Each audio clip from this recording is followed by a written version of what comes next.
ஹalleluya. கர்த்தருடைய வசனம் ஸ்தோத்திரம் மகிமை உண்டாதாக. இந்த வசனத்துக்கு ஸ்தோத்திரம் செலுத்தி புதிய மாதத்துக்காக கர்த்தர் ஸ்தோத்திரம். கர்த்தர் நமக்கு ஜனவரி மாதம் ஆசீர்வாதம் கொடுத்து பிப்ரவரி மாதம் தந்திருக்கிறார். இந்த மாதத்துக்காக கர்த்தர் ஸ்தோத்திரம். இந்த மாதம் முதலாம் நாளில் தேவசனியாத்திலிருந்து கர்த்தர் துதிக்க போற்ற மகிமைப்படுத்த கர்த்தர் ஆராதிக்க கர்த்தர் தொழுது கொள்ள கர்த்தர் நாளும் கிருபை இறக்கம் பாருங்க ஸ்தோத்திரம். கர்த்தர் வாழ்க்கையில நன்மை செய்திருக்கிறார். அதுக்காக நன்றி செலுத்த கடமைப்படுகிறோம். அது பிராணாலும் தேவசனியாத்திலும் தேவன் துதிக்க போற்ற மகிமையை நன்றி செலுத்த அதை தொழுது கொண்டு தேவன் நன்றி செலுத்த கர்த்தர் நம்ம கிருபை இறக்கம் பாருங்க ஸ்தோத்திரம். உங்களோடு சேர்ந்து கர்த்தர் நமக்கு அடியானுக்கும் இந்த வாய்க்கு கொடுத்த கர்த்தர் நன்றி செலுத்துறேன். கர்த்தர் ஸ்தோத்திரம். ஹalleluya.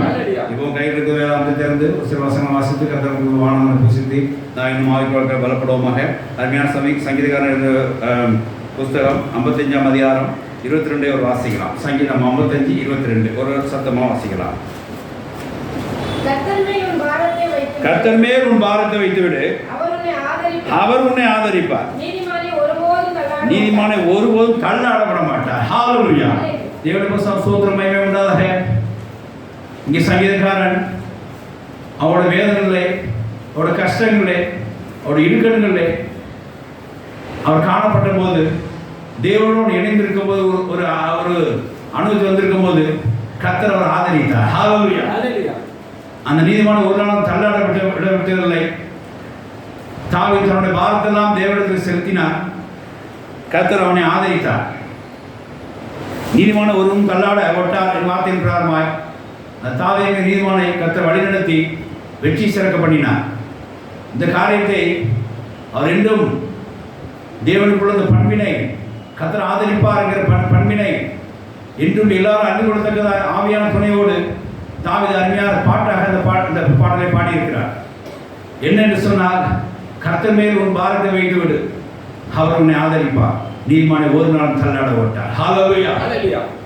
நம்முடைய பாரத்தை நாம் சுமந்து கொண்டு ஓடத்தான் நாட்கள் நம்ம முயற்சி கொண்டிருக்கிறோம். ஆனால் நம்மளால் முடியவில்லை. நம்முடைய பாரத்தை தாங்கிறதுக்கு யாரையா தேடி கொண்டிருக்கிறோம், இல்லை யார் மேலே வைக்க வேண்டும் சொல்லி ஓடிக்கொண்டிருக்கிறோம். யாரும் அதை தாங்க மாட்டேங்கிறார்கள். யாரும் அதை அந்த பாரத்தை தாங்கிறதுக்கு முன் வரவும் இல்லை. இப்படி இருக்க நம்முடைய பாரத்தை நாம் என்ன செய்வது? நம்மளை படைத்த, நம்மளை சிருஷ்டித்த தேவனை ஒப்படைக்க வேண்டும் சொல்லி இந்த பாட்டு, இந்த வசனம் நமக்கு சொல்லிக் கொடுக்கிறது. ஹalleluya. கர்த்தர் மேல் உன் பாரத்தை வைத்துவிடு. தேவையில்லாம ஒரு பணத்து மேலேயோ, ஒரு மனிதர் மேலேயோ, மூடநம்பிக்கை மேலே வைக்காத.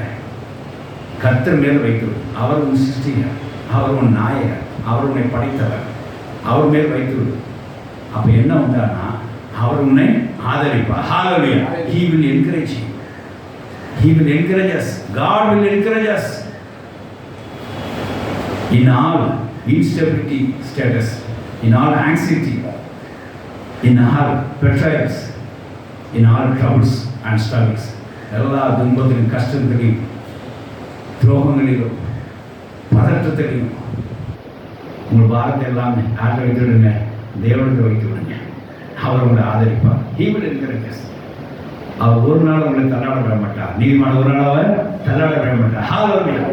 கர்த்தர் மேல் உன் பாரத்தை வைத்தது அவன் ஆதரிப்பார் அப்படின்னு சொன்ன உடனே நாம் நம்முடைய எல்லா விதமான இச்சையான பாரத்தெல்லாம் தேவன் வைத்துக் கொண்டு ஆதரிங்காண்டதை கேட்டுக்கொண்டிருக்கிறோம். எங்க தவறு பண்றோம் பாருங்க. அந்த வசனத்தை புரிஞ்சுக்கோங்க. அந்த வசனத்தை அர்த்தம் என்ன தெரியுமா? கர்த்தர் எப்படி உங்களை ஆதரிப்பாருங்கிறத பார்க்க போறோம். எந்த சூழ்நிலையிலே ஆதரிப்பார் பார்க்க வேண்டும். நீங்கள் இச்சித்த ஒரு காரியங்களை, நீங்கள் விருப்பப்பட்ட ஒரு காரியம், உங்கள் ஆசையமான ஒரு காரியத்தை செய்ய உங்களுக்கு ஒரு பாரமாக இருந்திருக்கலாம். அதை கொண்டு ஆண்டவரை ஒப்படைச்சிட்டு, ஆண்டவரை இது நிறைவேற்றித்தாரணும் என்னை ஆதரினாக்கா அதை அதுக்கெல்லாம் ஆதரிக்க மாட்டார். சில இடங்கள் அப்படிலாம் நம்ம இங்கே பார்க்குறோம். அதாவது மத்தேயு 8ஆம் அதிகாரம் 22 பார்க்குறோம். அந்த தாயை கேட்டாள், ஆண்டவரே என் 2 சகோதரர்களை, என்னுடைய 2 மகன்களை உங்களோட வலுவாசம் இல்லை சொல்ல உட்கார வையும் என்று சொல்லி கேட்டார். கர்த்தர் அதை நிராகரித்தார். அதை டினை பண்ணினார். கர்த்தர் அதை ஆதரிக்கவில்லை. ஏன்? அவங்க வச்சு அந்த பாரமான செயல் எதுக்குரியது? அது பெருமைக்குரியது, இச்சைக்குரியது. கர்த்தர் அதெல்லாம் ஆதரிக்க மாட்டார். நியாயமான பாரங்கள், நீதியான பாரங்கள், விசேஷமாய் தேவ வசனத்துக்கு உட்பட்ட ஒரு பாரங்கள் இருந்து ஆனால் கர்த்தர் அதை உங்களுக்கு ஆதரிப்பார். ஹalleluya.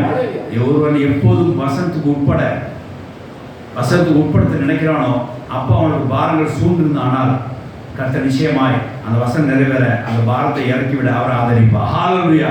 அதை விட்டுவிட்டு எனக்கு இச்சையான இந்த காரியத்தை நிறைவேற்றுதால் என் ஆசை ரொம்ப நாள் ஆசாண்டவரே, ரொம்ப நாள் எனக்கு இந்த மண்டல சேர்த்திருக்கேன், அந்த பாரத்தை அப்படியே நீக்கி என்னை நிறைவேற்றித்தாரோ அப்படிலாம் வேலை நடக்காது.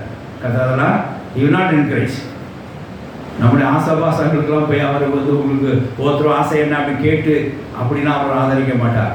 நியாயமான காரியங்கள், வசனத்துக்கு உட்படும் போது உங்களுக்கு வர சங்கடங்கள், வசனத்துக்கு உட்படும் போது உங்களுக்கு வர பலவீனங்கள், வசனத்துக்கு உட்படும் போது உங்களுக்கு ட்ரபிள்ஸ், இதில் உங்களுக்கு ஏதாவது பாரமாக காணப்பட்டானால் கர்த்தர் அதை உங்களுக்கு கரம் கொடுத்து ஆதரித்து அந்த அவங்களை தள்ளாட விட்டாமல் அது வந்து கர்த்தர் உங்களை அந்த பாரத்திலிருந்து நீக்கி போடுவார், உங்களை ஆதரிப்பார். ஹல்லேலூயா. நான் வாசிக்கலாம் அந்த சந்தை. அப்பொழுது செபதேயுவின் குமாரனுடைய தாய் தன் குமாரனோடு அவரிடத்தில் வந்து அவரை பணிந்து கொண்டு உம்மிடத்தில் ஒரு விண்ணப்பம் பண்ண வேண்டும் என்றார். அவர் அவளை நோக்கி உனக்கு என்ன வேண்டும் என்று கேட்டார்.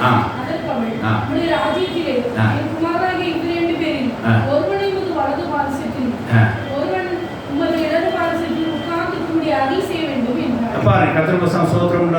ஒரு விண்ணப்பம் பண்ணினால அந்த ஸ்திரீ அப்ப இயேசு கேட்ட வார்த்தை என்ன தெரியுமா? நான் உனக்கு என்ன செய்ய வேண்டும் அப்படிங்கிறது தான். கர்த்தருக்கு ஸ்தோத்திரம். இதே ஒரு பத்திரவேண்டுகிற கண்டியாத ஒரு மனிதன் இயேசு தாவீது குமாரனே என்று மீண்டும் சத்தமாக கூப்பிட்டான். கர்த்தர் நின்று நான் உனக்கு என்ன செய்ய வேண்டும் சொல்லி இதே வார்த்தையை அங்கே கேட்டார். இங்கே ஸ்திரீ கேட்டது என்ன கேட்டால், என் 2 குமாரன் வலது பாசத்தில் உட்கார வேண்டும் சொல்லி இடது பாசத்தில் உட்கார சொல்லி கேட்டால் அந்த கண் தெரியாதோ அது 10 பேர் இருக்கிற அந்த கண் தெரியாதோ அந்த மனிதனோ என்ன கேட்டான் தெரியுமா? நான் பார்வை அடைய வேண்டும் என்று சொல்லி கேட்டான். நான் என்ன செய்ய வேண்டும் சொல்லி கர்த்தர் கேட்பார் உங்களை ஆதரிக்கும் போது. ஹல்லேலூயா. உங்க வார்த்தை தாங்க முடியாது. நான் என்ன செய்ய வேண்டும்? மார்க்கில் வசனர் அந்த கண் தெரியாதவரை கேட்டார், உனக்கு நான் என்ன செய்ய வேண்டும் கேட்டார். இந்த ஸ்திரீட்ட கேட்டார், நான் உனக்கு என்ன செய்ய வேண்டும்? இந்த ஸ்திரீ சொன்னது என்ன? 2 குமாரனை அல்ல வசத்தியானவங்க பல்வேறு வச்சுக்கிங்க எப்படி அது உங்களுக்கு அவர் ஆசை. ஆனால் அந்த கண் தெரியாமல் சொன்னா நான் பார்வையிட வேண்டும் என்று சொல்லி கேட்டார். கர்த்தர் என்ன செய்தார்? யாரை ஆதரித்தார், யாரை நிராகரித்தார்? அந்த கண் தெரியாத பார்வையிடந்தானால் தேவன் பற்றி எல்லாத்தையும் பேசுமா சொல்லுவோம். இந்த 2 பெரிய பிள்ளைகளை உயர்த்தி என்ன பண்ணுறது? கர்த்தர் செய்தார். அந்த ஸ்திரீ சொன்னதை பிளாக் பண்ணினார், இடை பண்ணினார். அங்கே அந்த கந்திரியார் சொன்னது, இதை செய்ய வல்லமை ஒன்று விசுவாசிக்கிறாய் என்று. ஆமாண்ட விசுவாசிக்கிறார். உன் விசுவாசம் ஆகணும்னு சொல்லி அந்த கந்திரியார் பொருளின் கண்களை கர்த்தர் திறந்தார். ஹல்லேலூயா. அங்கே ஆதரித்தார். ஹல்லேலூயா. இங்கே ஆதரிக்கவில்லை. இச்சையின் பிரகாரமாக கேட்ட கொடுத்த ஒரு பாரமாகும். இந்த பாரத்தை நிறைவேற்ற முடியாது அப்படின்னு சொல்லி கேட்ட கர்த்தர் அனுமதிக்கவில்லை. இப்படி தான் பாருங்கள், சில இடத்துல நம்முடைய காரியங்கள்லாம் தேவையில்லாத காரியங்களை கொண்டு போய் தேவையில்லாத காரியங்களை தேவை என்று சொல்லி கர்த்தருக்கு அணுகி கொண்டிருக்கிறோம். தேவையில்லாத காரியங்களை தேவை என்று சொல்லி நம்ம தேவனை கேட்டுக்கொண்டிருக்கிறோம். கர்த்தர் அதை தர மாட்டார். தேவை உள்ள காரணம் மட்டும் தான் தருவார். அது மட்டும் தான் ஆதரிப்பார். நான் நம்ம இப்படி வாசிக்கிறோம். மத்தேயு 20ஆம் அதிகாரம் 23 வாசிங்க. என் பாத்திரத்தில் நீங்கள் குடிப்பீர்கள், பெரும் ஸ்நானத்தில் நீங்கள் பெறுவீர்கள். இல்லை வர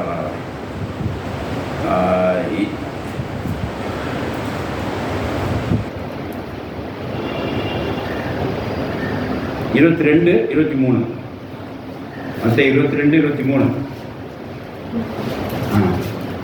ஆண்டவரே நான் போய் அந்த தகப்பனை முன்பே அடக்கம் பண்ண வேண்டும் என்று சொன்னார். கர்த்தர் அதை அனுமதி கொடுக்கவில்லை.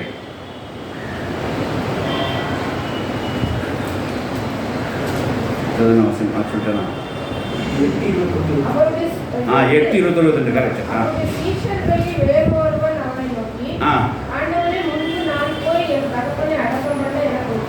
முன்பு நாம் போய் என் தகப்பனை அடக்கம் பண்ண உத்தரவு கொடுக்க வேண்டும் என்று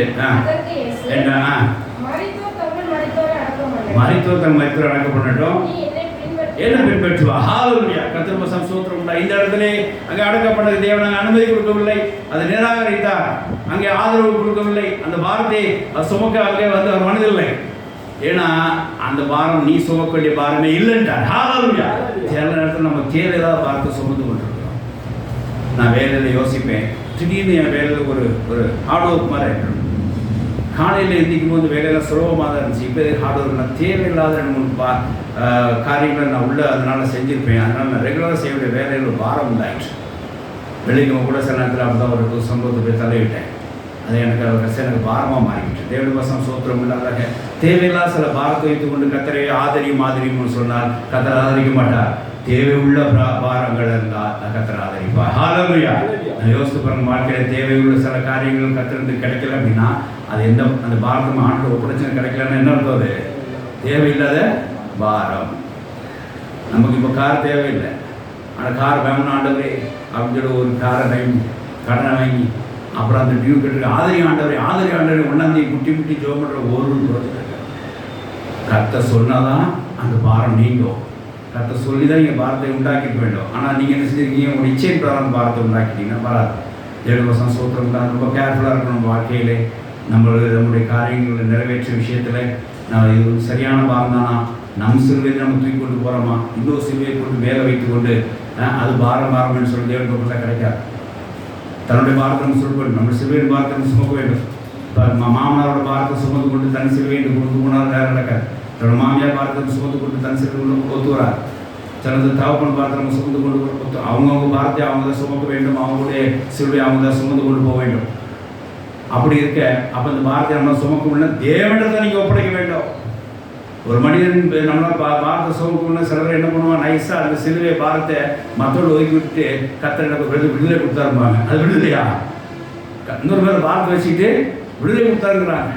மாமியார் மருமேல நம்பிக்கை வைத்தால் அது உடனே விடுதலை ஆயிடுமா? இந்த பாரத்தை சுமந்து வராது. அப்பா பிள்ளை மேலே வச்சு இந்த பிள்ளைகள் காரியத்தை சுமந்து கொள்ளும், என் பிள்ளைங்க பார்த்துக்கணும் பாரத்தை வைத்தால் அது பாரத்தை சுமக்கணும் ஆயிருமா? அது விடுதலை ஆயிருமா? ஆகாது. நீங்க எப்போ தேவனிடத்தில் பாரத்தை ஒப்படைக்கிறீங்களோ அப்பதான் விடுதலை உண்டாகும். நம்ம யார் மேலே அவசரத்தை கொண்டு வச்சிருக்கோம். நான் அப்பதான் எப்போ அப்பதான் யோசிப்பேன். ஒரு கடன் ஒரு தேவைன்னா உடனே யாரை கடன் வாங்கணும் அப்பதான் யோசிப்பேன். இல்லை சொந்தக்காரன் யார்ட்டையாவது வாங்க முடியுமா, அவங்க பாரத்தை சுமக்க அவங்க மேலே பாரத்தை சுமக்க முடியுமான்னு தான் பார்ப்பேன். நமக்கு அப்போ அந்த வசந்த அறிவு ரொம்ப ரொம்ப கம்மி. தேவன் மேலே பாரத்தை வைக்கணும், மற்றவங்கள பாரத்தை வைக்கணும் அறிவே எனக்கு கிடையாது. நிச்சயமாக சொல்கிறேன், தேவன் மேலே பாரத்தை வைக்கணும், மற்றவங்களுக்கு பாரத்தை வைக்கக்கூடாது அப்படின்ற அறிவு எனக்கு கிடையாது. கடன் மேலே கடன், ஒரு பாரத்தை இறக்க இன்னொரு பாரத்தை இறக்க, இப்படி எல்லாரும் மேலே பாரத்தை சுற்றி உள்ளவெல்லாம் என்னை சுற்றி உள்ளவங்கெல்லாம் பாரத்தை நான் சோத்த சாக்கடாக இருக்கிறேன். அவங்க எவ்வளோ தூரம் என்னை தாங்குவாங்க, ஒரு நாள் போட்டுருவாங்கன்னு தெரிஞ்சு போச்சு. இப்போ தேவனுக்கு திரும்பணும். ஹல்லேலூயா. ஆண்டவரே பெரிய தவறு செய்துட்டேன், உண்மை நோக்கி பார்த்து வைக்க உங்களை நோக்கி பார்த்து கொடுப்பேன்னு சொல்லி நீங்கள் சொன்னீங்க. ஆனால் நானும் என் கண்கிடைத்த ஆட்களெல்லாம், கண்கிடைத்த பொருட்களெல்லாம், கண்கிடைத்த இடத்தெல்லாம் பாரத்தை இறக்கி சுமையை சுமத்து விடுதலைக்கு முயற்சித்தேன். ஒரு பிரயோஜனம் இல்லை. என் சுமத்தை தாங்கும் ஆண்டவரே, என் சுமையை தாங்கும், என் பாரத்தை தாங்கும் அப்படின்னு தேவனிடத்திலே நான் ஆதரிப்பாக என்கரேஜ் பண்ணும்படியாக நான் அந்த தேவனிடத்தில் நாடினேன். என் காலையை தள்ளாட விட்டார், விடுதலை. ஹல்லேலூயா. என்னை அவர் ஆதரித்தார். ஹல்லேலூயா. கடவுள் சென்று விடுதலை கொடுத்தார். ஹல்லேலூயா. கர்த்தரிடத்தில் பாரத்தை வைக்கும்போது தான் உண்மையான விடுதலை உண்டாகும். ஹல்லேலூயா. வேற யார் மேலே நீங்கள் பாரத்தை வச்சாலும் அது temporary it will fell down soon. சீக்கிரமாக இட் வில் ஃபால் டவுன். சீக்கிரமாக விழுந்துச்சு. தயவுசெய்து பாரத்தை மனிதன் மேலே சுமத்தாமல், வேறு எந்த பொருள் மேலே சுமத்தாமல், வேறு எந்த காரியத்தையும் சுமத்தாமல் தேவன் மேலே வைக்கும்போது நிச்சயமாக அது உங்களுக்கு ஆதரவு அளித்துவிடும். தேவன் ஆதரிப்பார். உங்களை காலை தள்ளாட விட மாட்டார். ஹல்லேலூயா. கர்த்தருக்கு ஸ்தோத்திரம் உண்டாதாக. ஆகையினாலே நாம் தேவனிடத்திலே நாம் என்ன செய்ய வேண்டும்? பாரத்தை வைக்க வேண்டும் சொல்லி கர்த்தர் சொல்கிறார். கர்த்தருக்கு ஸ்தோத்திரம் உண்டாதாக. ஆகையினால் நாம் தேவனிடத்தில் அன்பு கூறுவர்களுக்கு சகலத்து நன்மைக்கு நடத்தும் பிரகாரமாய் வசன பிரகாரம் கடைபிடிக்கிறவர்களுக்கு, அதாவது நம்ம அன்பு கூறுவோம்னா தேவன் வசனத்தை நம்ம கடைபிடிப்போம். அப்படி நம் வசனத்து பிரகாரம் நடக்கிற வழி இல்லை. வசந்த பிரகாரம் ஒரு காரியத்தை செய்ய வேண்டும் அப்படின்ற பட்சத்திலே நமக்கு ஒரு கஷ்டங்கள் சூழ்நிலை இருந்தாலும், நமக்கு ஒரு பதட்டம் இருந்தாலும், நமக்கு ஒரு நெருக்கமான இடுக்கணக்காக இருந்தாலும் அந்த இடத்துல வசந்த நிறைவேற்ற முடியாது. அந்த பாரத்தை என்னை விட்டு நீக்கி போடும் ஆண்டவரே என்று சொல்லி ஆண்டவரை கேட்டால் கர்த்தர் ஆதரிப்பார். ஹல்லேலூயா. ஒரு நிச்சயமான அந்த பாரத்தை நீக்கி போடுன்னு சொன்னால் அது கிடக்காது. வசந்து உட்படும்படியாக நீங்கள் ஒரு காரியத்தை ஆண்டவர்கிட்ட அந்த பாரத்தை நீக்கி விடும் ஆண்டவரே என்று கேளுங்க. கர்த்தர் முதல் கையை உங்களுக்கு தான் கொடுப்பார். ஹல்லேலூயா. அதை பாருங்க, வசனத்தை கடைபிடிச்சு என்ன உண்டதமா நீங்கள் பலம் கொடுப்பீங்க. உங்களுக்கு ஒரு ஈடு உண்டா, நீங்கள் கனி கொடுக்குறவர்களாக மாறுவீங்க. வாசிக்கலாம். லூக்கா 8:15, மார்க் 4:20, ரெண்டும் ஒரே வசனம் தான். லூக்கா 8:15, மார்க் 4:20.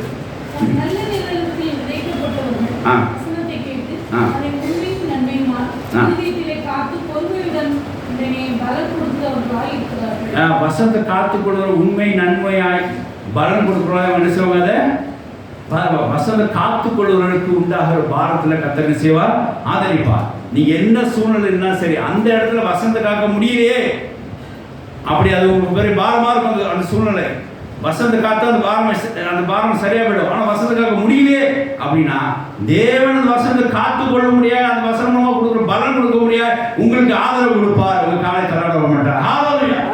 ஆண்டவரே தேவை இருக்கு, நான் கடன் வாங்க சூழ்நிலை மாதிரி தெரியுது, ஆனால் கடன் வாங்க கூட ஆண்டவரே நீ கடன் வாங்காத போய் சொல்லி இந்த வசனத்தை கடைபிடிக்க எங்களுக்கு உதவி செய்யும், எங்களை ஆதரவு ஆண்டவரே.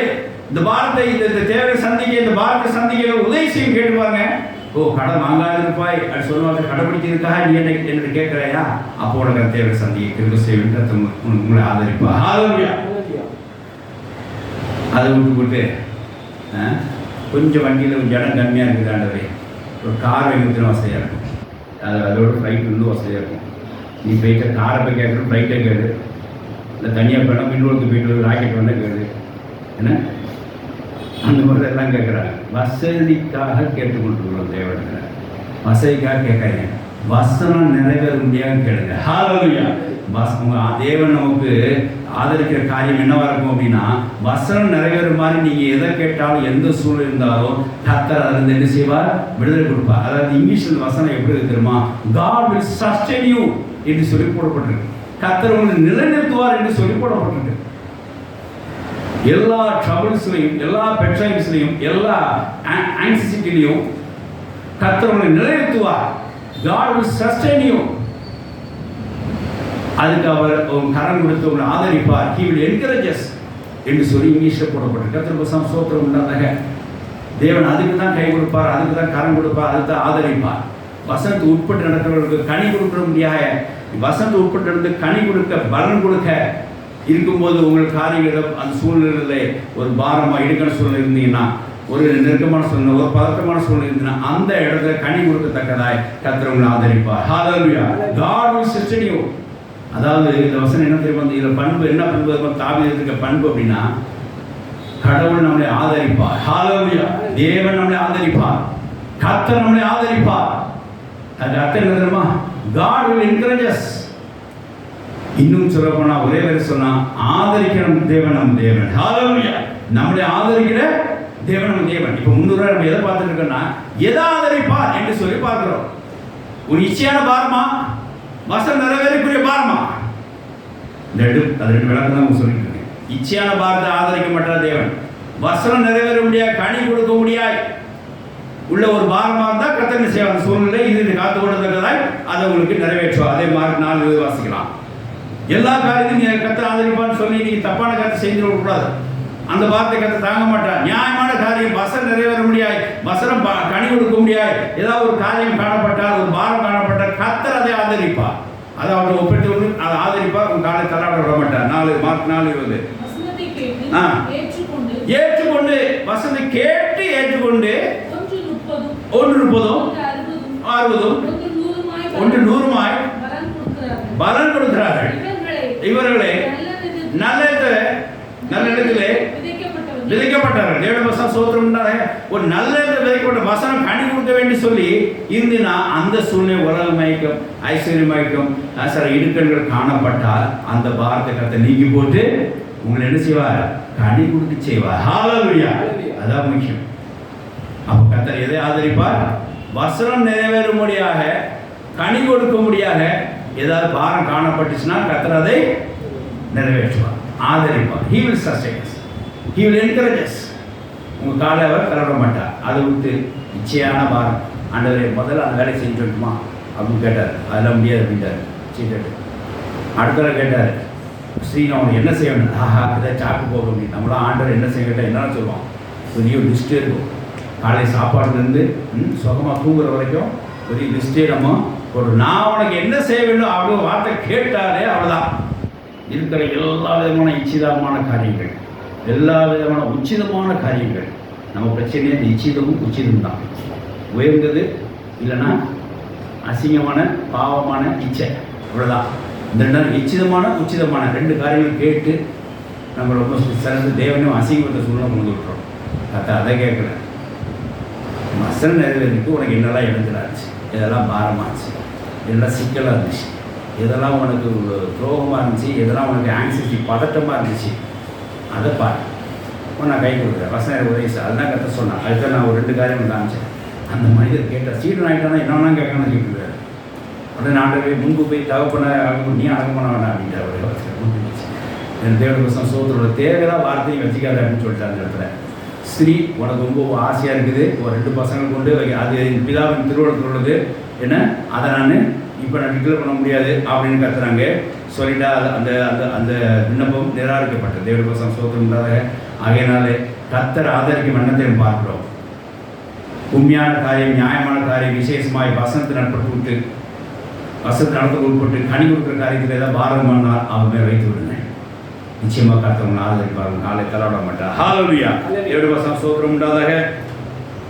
ரோமர் 8:32 அப்படி வசனத்தை காத்து அன்பு குரல் தான் தன் காரியங்களாக என்ன செய்வார், நன்மைக்கு ஏற்பாய் மாற்றி கொடுப்பார். வாசிக்க வேண்டாம், தெரிஞ்ச வசனம் தான். ரோமர் 8:34 அன்பையும் அன்றியும் தன் அன்பு கூறுகளுக்கு காரியங்கள்லாம் நன்மைக்கு ஏதாவே மாற்றி கொடுப்பார். அதுக்கு ஆதரவு கொடுப்பார். பாருங்க, நான் ஏன் சொல்கிறேன், கர்த்தர் எதுக்கு ஆதரவு கொடுப்பார், எதுக்கு நன்மை உங்கள் காரியங்கள்லாம் நன்மைக்கு எப்படி எதுக்கு ஆதரவு நன்மைக்கு எதுக்கு மாற்றி கொடுக்குறார். நீங்கள் அன்பு கூறுறீங்க, அன்பு எப்படி கூறுவீங்க, வசனத்தைப்படி நடக்கும்போது இடைஞ்சலாக இருக்க ஆண்டவரே, அப்படி பெரிய ப்ரெஷராக இருக்க ஆண்டவரே அப்படி அதான் சொல்கிறோம். அந்த வசனத்தை நடக்கும்போது சில கஷ்டங்கள் வரும்போது அந்த சாத்தன் வசனத்தை எடுத்து வெளியே போடுறோம் அப்படின்னு அந்த இதில் ராஜ்யத்தின் விதை விதைக்க உண்மையில் பார்க்குறோம். அப்போ வசனத்துக்குள் நடக்கும்போது பாரம் காணப்பட்டுச்சுன்னா அது எழுத ஒப்படைங்க, கத்தவங்களது ஆதரிப்பாங்க. அதை விட்டு போட்டு நம்ம உலகத்தில் உள்ள நிச்சயமான பொருட்களை பெற்றுக்கொள்வதற்காகும், நிச்சயமான காரியங்களை பெற்றுக்கொள்வதற்காகும் ஆண்டவரே நீ ஆதரிப்புன்னு சொன்னால் அது வேலை நடக்காது. கத்துறது ஒழுங்காக போய் நல்ல உன்னோட அப்ளிகேஷனை ரிவ்யூ பண்ணிட்டு வந்து திருப்பி அனுப்பிச்சுவா. தேவனுடைய வசனம் சோத்திரம். ஆகையாலே கர்த்தருமே நம்முடைய நியாயமான காரியங்களோட பாரத்தை விசேஷமாய் வசனத்தில் நடந்து தேவாசம் பெற்றுக்கூடிய கனி கொடுக்கக்கூடிய பலனை கொடுக்கக்கூடிய ஒரு காரியத்தை தேவனுடைய ஒப்படைப்போம். அந்த வார்த்தையை அவரை ஒப்படைப்போம். அவர் நம்மளை ஆதரிப்பார். ஏன்னா தேவன் நம்மளை ஆதரிக்கிற தேவன், தேவன் நம்முடைய தேவன், ஆதரிக்கிற தேவன், நம்மளை என்கரேஜ் பண்ற தேவன், நம்மளை சப்போர்ட் பண்ற தேவன், நம்மளை சஸ்டெயின் பண்ணி நிறைவேற்றுற தேவன். அவர் நம்ம காலை தள்ளாட மாட்டார். ஆமென், ஹல்லேலூயா. ஆகையால் நம்மை எந்தெந்த காரியத்திலே தேவன் ஆதரிக்கிறாங்கிறது வேதவசனம் மூலமாக பார்ப்போம். முதலாவது நியாயமான ஒரு தேவைக்காக நீங்கள் என்ன செய்யுங்க, தேவனிடத்தில் கேட்கலாம். அதாவது நியாயமான ஒரு பாரம். இங்கே நம்ம பார்க்குறது நம்மளுடைய தேவைகளுக்குரிய நியாயமான பாரம். ஃபஸ்ட்டு நம்மளுடைய நீட்ஸ், நம்ம நீட்ஸு சில இடத்துல சுமையாக தான் இருக்குது. சில நம்ம தேவைகளே நம்ம சில இடத்துல சுமையாக தான் இருக்குது. ஆனால் நியாயமான தேவைகளாக இருக்கும், அதுவே நம்ம சுமையாக இருக்குது. அதை தேவனுடைய கேள்வி நிச்சயமாக அவர்களுக்கு ஆதரிப்பார். வாசிக்கலாம். மத்தேயு 17ஆம் அதிகாரம் 20-24 வாசிங்க. கொஞ்சம் வேகமாக வாசிங்க. மத்தேயு 17:24 5 பாயிண்ட் இருக்கு. 5 நிமிஷம் கொடுங்க.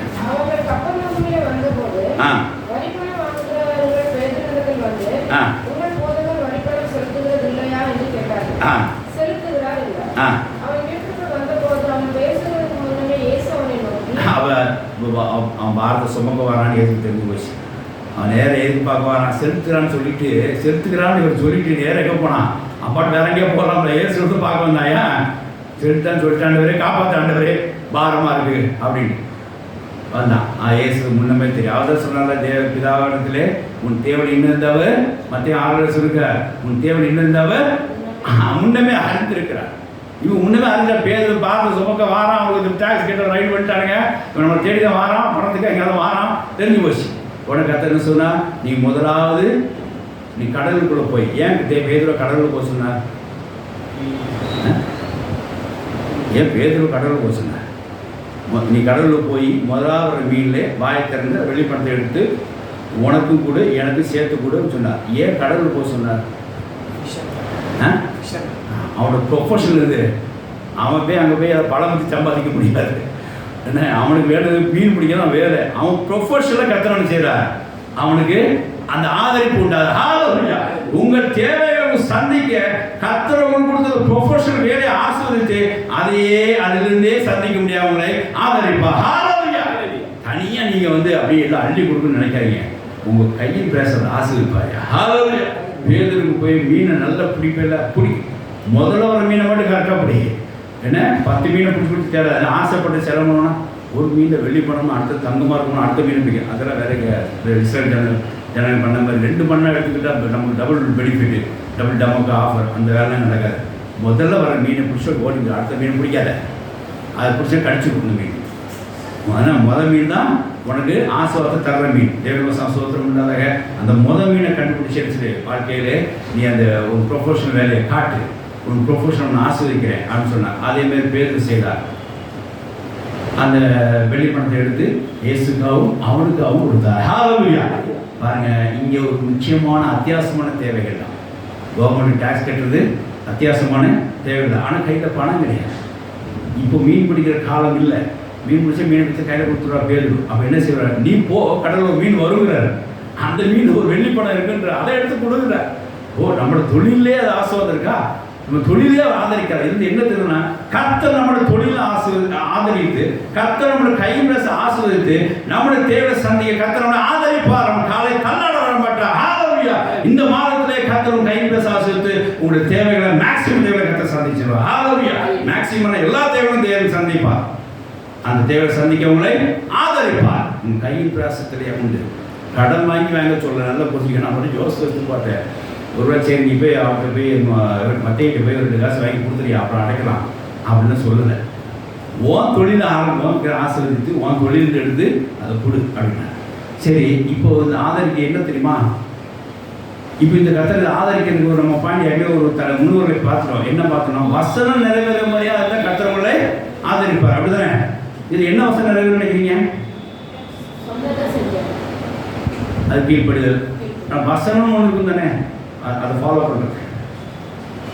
ராயனோட ராயன் கொடுத்து, தேவனுடைய தேவன் கொடுத்து, ராயன் கொடுத்ததுக்கு எனக்கு பாரமாக இருக்காண்டவரேன்னு போறாரு பேசுகிட்ட. கவர்மெண்ட் டேக்ஸ் ஒரு டேக்ஸ் பணம் விற்கிது, கவர்மெண்ட் டேக்ஸ் கேட்டுறோம். அப்போ கேஸ் முடியலன்னு என்ன பண்ண முடியும்? இது நியாயமான பாரம் தானே. இப்போ கேட்குறாரு ஆண்டவர், அதுக்கு உன் கை பிராசத்திலே ஒரு வழியை அவர் ஆதரிக்கிறார்.